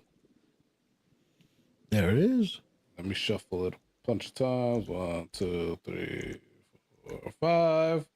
5 times, and that's it, guys. We're closed on this. Ducks are off. Nice. Ducks are off, right, Roger? Oh yeah. William Hall with an early lead here. With an early lead. That doesn't always mean you're going to win. It just means you're out there in front with the initial. I think we're going to see a little push from Tater Dom here. I don't know. You know what the thing is, man? Like, usually, hold on, let me bring this up a little bit more. I hate when they do these things. Stupid ad, yeah. Well, I guess I'm not logged in, so they're going to put ads like crazy. But it's like, you want to be in the back at the beginning, because usually you come up to the front. Yeah, would you have a 1 minute race? There's no telling how they're going to run it. Exactly, man. And it's William Hines going to come from behind. Oh, William Hines. There we go. Congrats, William Hines. So William Hines, William Hall was close. Yep. Hold on, let me see the little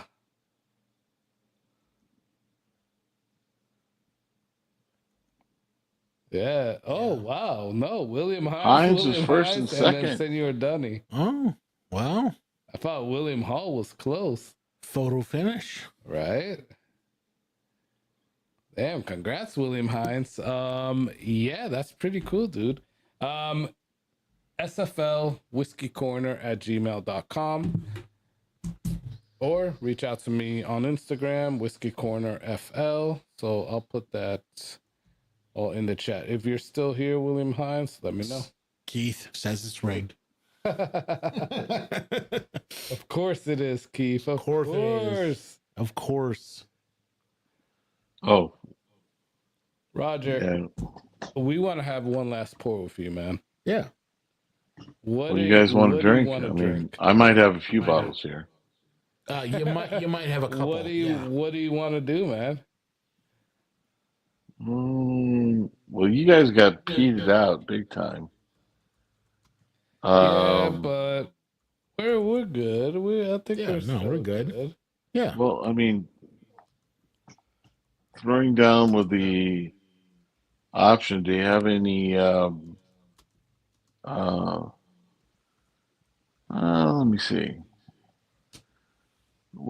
Do you want to stay on the Scotch realm and find a Budenhaven? Do you have a Budenhaven over there? Whatever you want. Well, Can do Budenhaven, yeah. I'll go back to bourbon if you want to go back to bourbon. Would you go back to bourbon or rye? I'm game for whatever.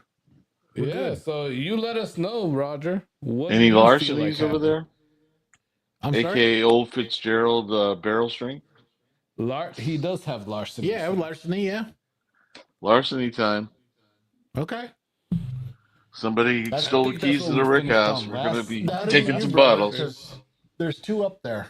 Right there. Next to the Knob Creeks. There's one there and there's one behind it. A124 and B522. So which one, Roger? You pick. Well, B522 is awesome. I got a B522. C923 that I'm playing with right now. C923. Yeah, I didn't grab that one. So let's go with the A120, or do you want to go a little bit older? I think this one's actually better. So let's go with that I one. like the A124. I like it too. Yeah, a lot I'll of let people you go don't know first. this is the same mash bill that Old Fitzgerald is, but it's just not. It is. It is, yeah. It's not You're proof. right. It is. Absolutely. It is. Because they're doing And- that Fitzgerald 7-year that they're coming out with, and No, and the basically thing that's- is, Okay, that glass is not going to work, though. what happened? That glass has got scotch. That's That- that's not that going to work. really wouldn't good. No. Yeah, you can't do the scotch. No. no. That'll, It'll be peated larceny. unless you're trying to do some sort of Frankenstein blend. Right. I don't think I've had this one. Oh no, I have had this one. I do have this one actually. A124. Smells like peanuts. Yeah, I have this bottle. Smells like peanuts. And Roger, you have the C923. Yeah, C923. I might have like How 3 is bottles of one? that. How is that one? My favorite. It's probably my favorite larceny that I've gotten. It's Mike's Not favorite, that I don't like all of them. 23, yeah. It's just one of my favorites that they've done. Just because the proof on it, feel like it seemed like a little bit more age to it, and it's just got a great nose and great, nice on the palate. Okay. I mean that speaks good. So I have a C923. I haven't popped yet. Oh, wow. I just okay. found it the other day. It was behind like 3 other bottles on the shelf. And Sounds I'm about like, right, yeah. And I'm like, Yeah. oh look, a C920, because it's not like with my other larcenies. Mm-hmm. So I put the Elijah Craig barrel proofs all together in 2 separate places, and then I put the larceny barrel proofs all together. I don't like larceny small batch, right? Right. But larceny barrel proofs, I love them. Yeah. Well, most most It's the batches. same for me with Elijah Craig, though. The small batch is not, Yeah, exactly. you know. Yeah. So, Yeah. Roger, the other day I was moving some stuff around and I found a C923 like behind like a backbone. I don't know what the hell I was thinking when I I put it thought back you there. had one. I thought you mentioned you had one before. Yeah, I have one, but I haven't popped it yet. It's still closed. So that gives me some hope. You saying that like it's your favorite because now I want to pop it and actually taste it. Yeah, it's I've always actually a one of the lot of best, people too. that like larceny. That's one of their favorite bottles that they've done. Hmm. And not that the other ones aren't good. That's the problem we have with these. They're just varying levels of what hits your palate the best. I don't think I would kick any larceny or Elijah Craig out of the house, but Yeah. the C923 seems to hit that palate just about perfect. Yeah. Yeah, I gotta I like know my buddy Jeff Castle likes it too. Right. he just said it there, right? Yeah. Yeah. And Senior Donny, Keith P says he needs another one and that he'll take it off my hands. Yeah. C923 is the only one I bought too. I agree. Hey, Yeah. Tony, send me So your address. Excuse me.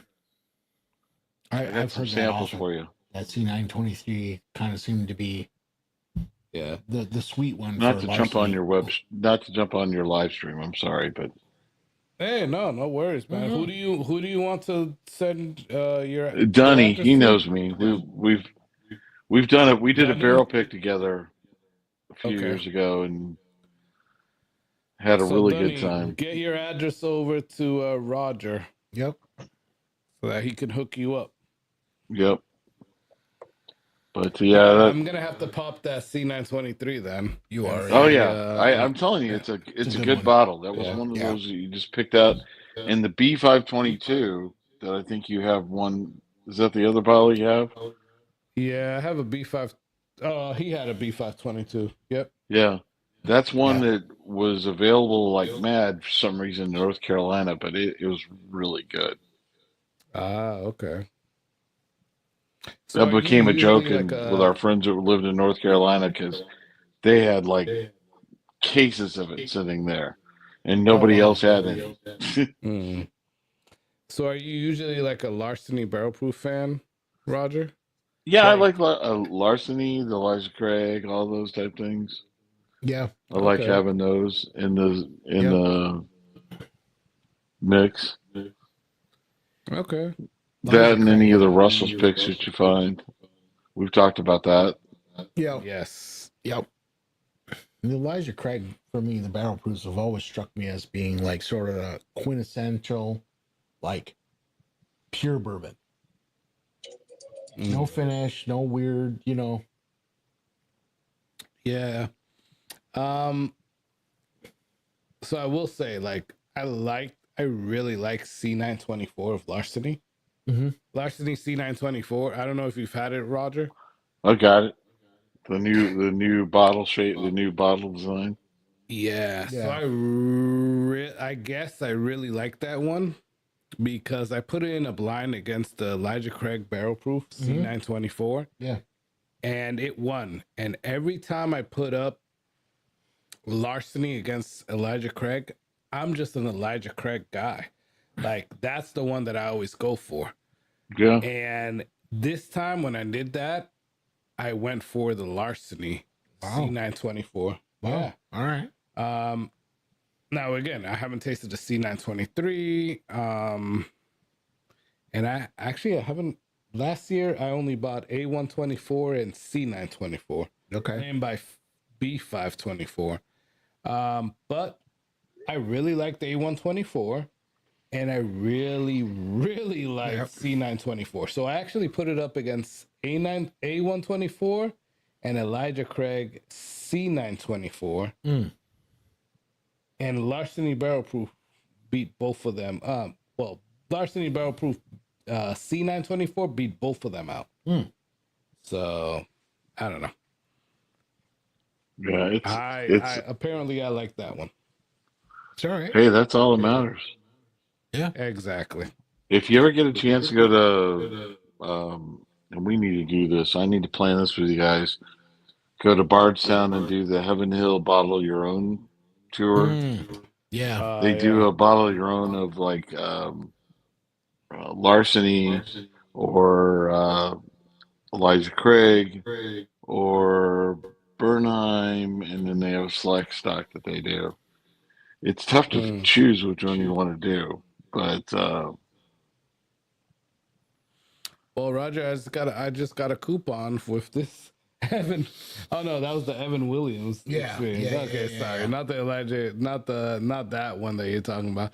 I got a coupon for an Evan Williams experience with this bottle. oh, okay, the single barrel, yeah. Yeah, the Derby edition. So in the little sticker with in the little packet with the pin, they put like a little coupons. Yes, plastic pin. They put some coupons in there, so I can also go and get a haircut at Great Clips. Apparently for $10 off. Good Lord. But either way, they put a coupon for the Evan Williams experience. So The fun thing about going to the Evan Williams experience is you get the 13-year Evan Williams and then the or 12-year Evan Williams. Is it the Evan Williams 12 year? Is it that Yeah, one? 12-year, the 700 milliliter bottle. Yeah. Yeah. A little bit smaller. So I have one supposedly coming. I bought one. Which one? Evan Williams 12. Oh. It's supposedly coming. It's coming from Orlando, which is taking forever. So wow. Okay. Yeah. One of the groups, basically. So I have an Evan Williams 12 coming, so I don't have to go and get it at Neat Bottle Shop or at the Evan Williams Experience. I have one coming, so that's actually pretty cool. I'm looking forward to that because I really do like Evan Williams 12. You kind of got a little dark. Roger's in the dark now. Yeah, you're in the dark, man. I'm working on it. But I think we're ready to shut this down. Yeah. No, Hey, Roger, I didn't have any activity on the screen, so it. We gotta wake up early tomorrow, brother. So I think we're gonna end this. And I hate to do this with like everybody that's on, but is that Gavin? No, it's the dogs. Oh, it's the dogs. Yeah. But guys, I think we're gonna end it here because I'm down to my last little bit. Yep. You are too. Yep. Roger, you got yours. Cheers, Roger. Yeah. All right, cool.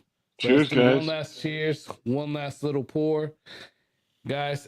I appreciate all of y'all so much. Thank you so much. Good night.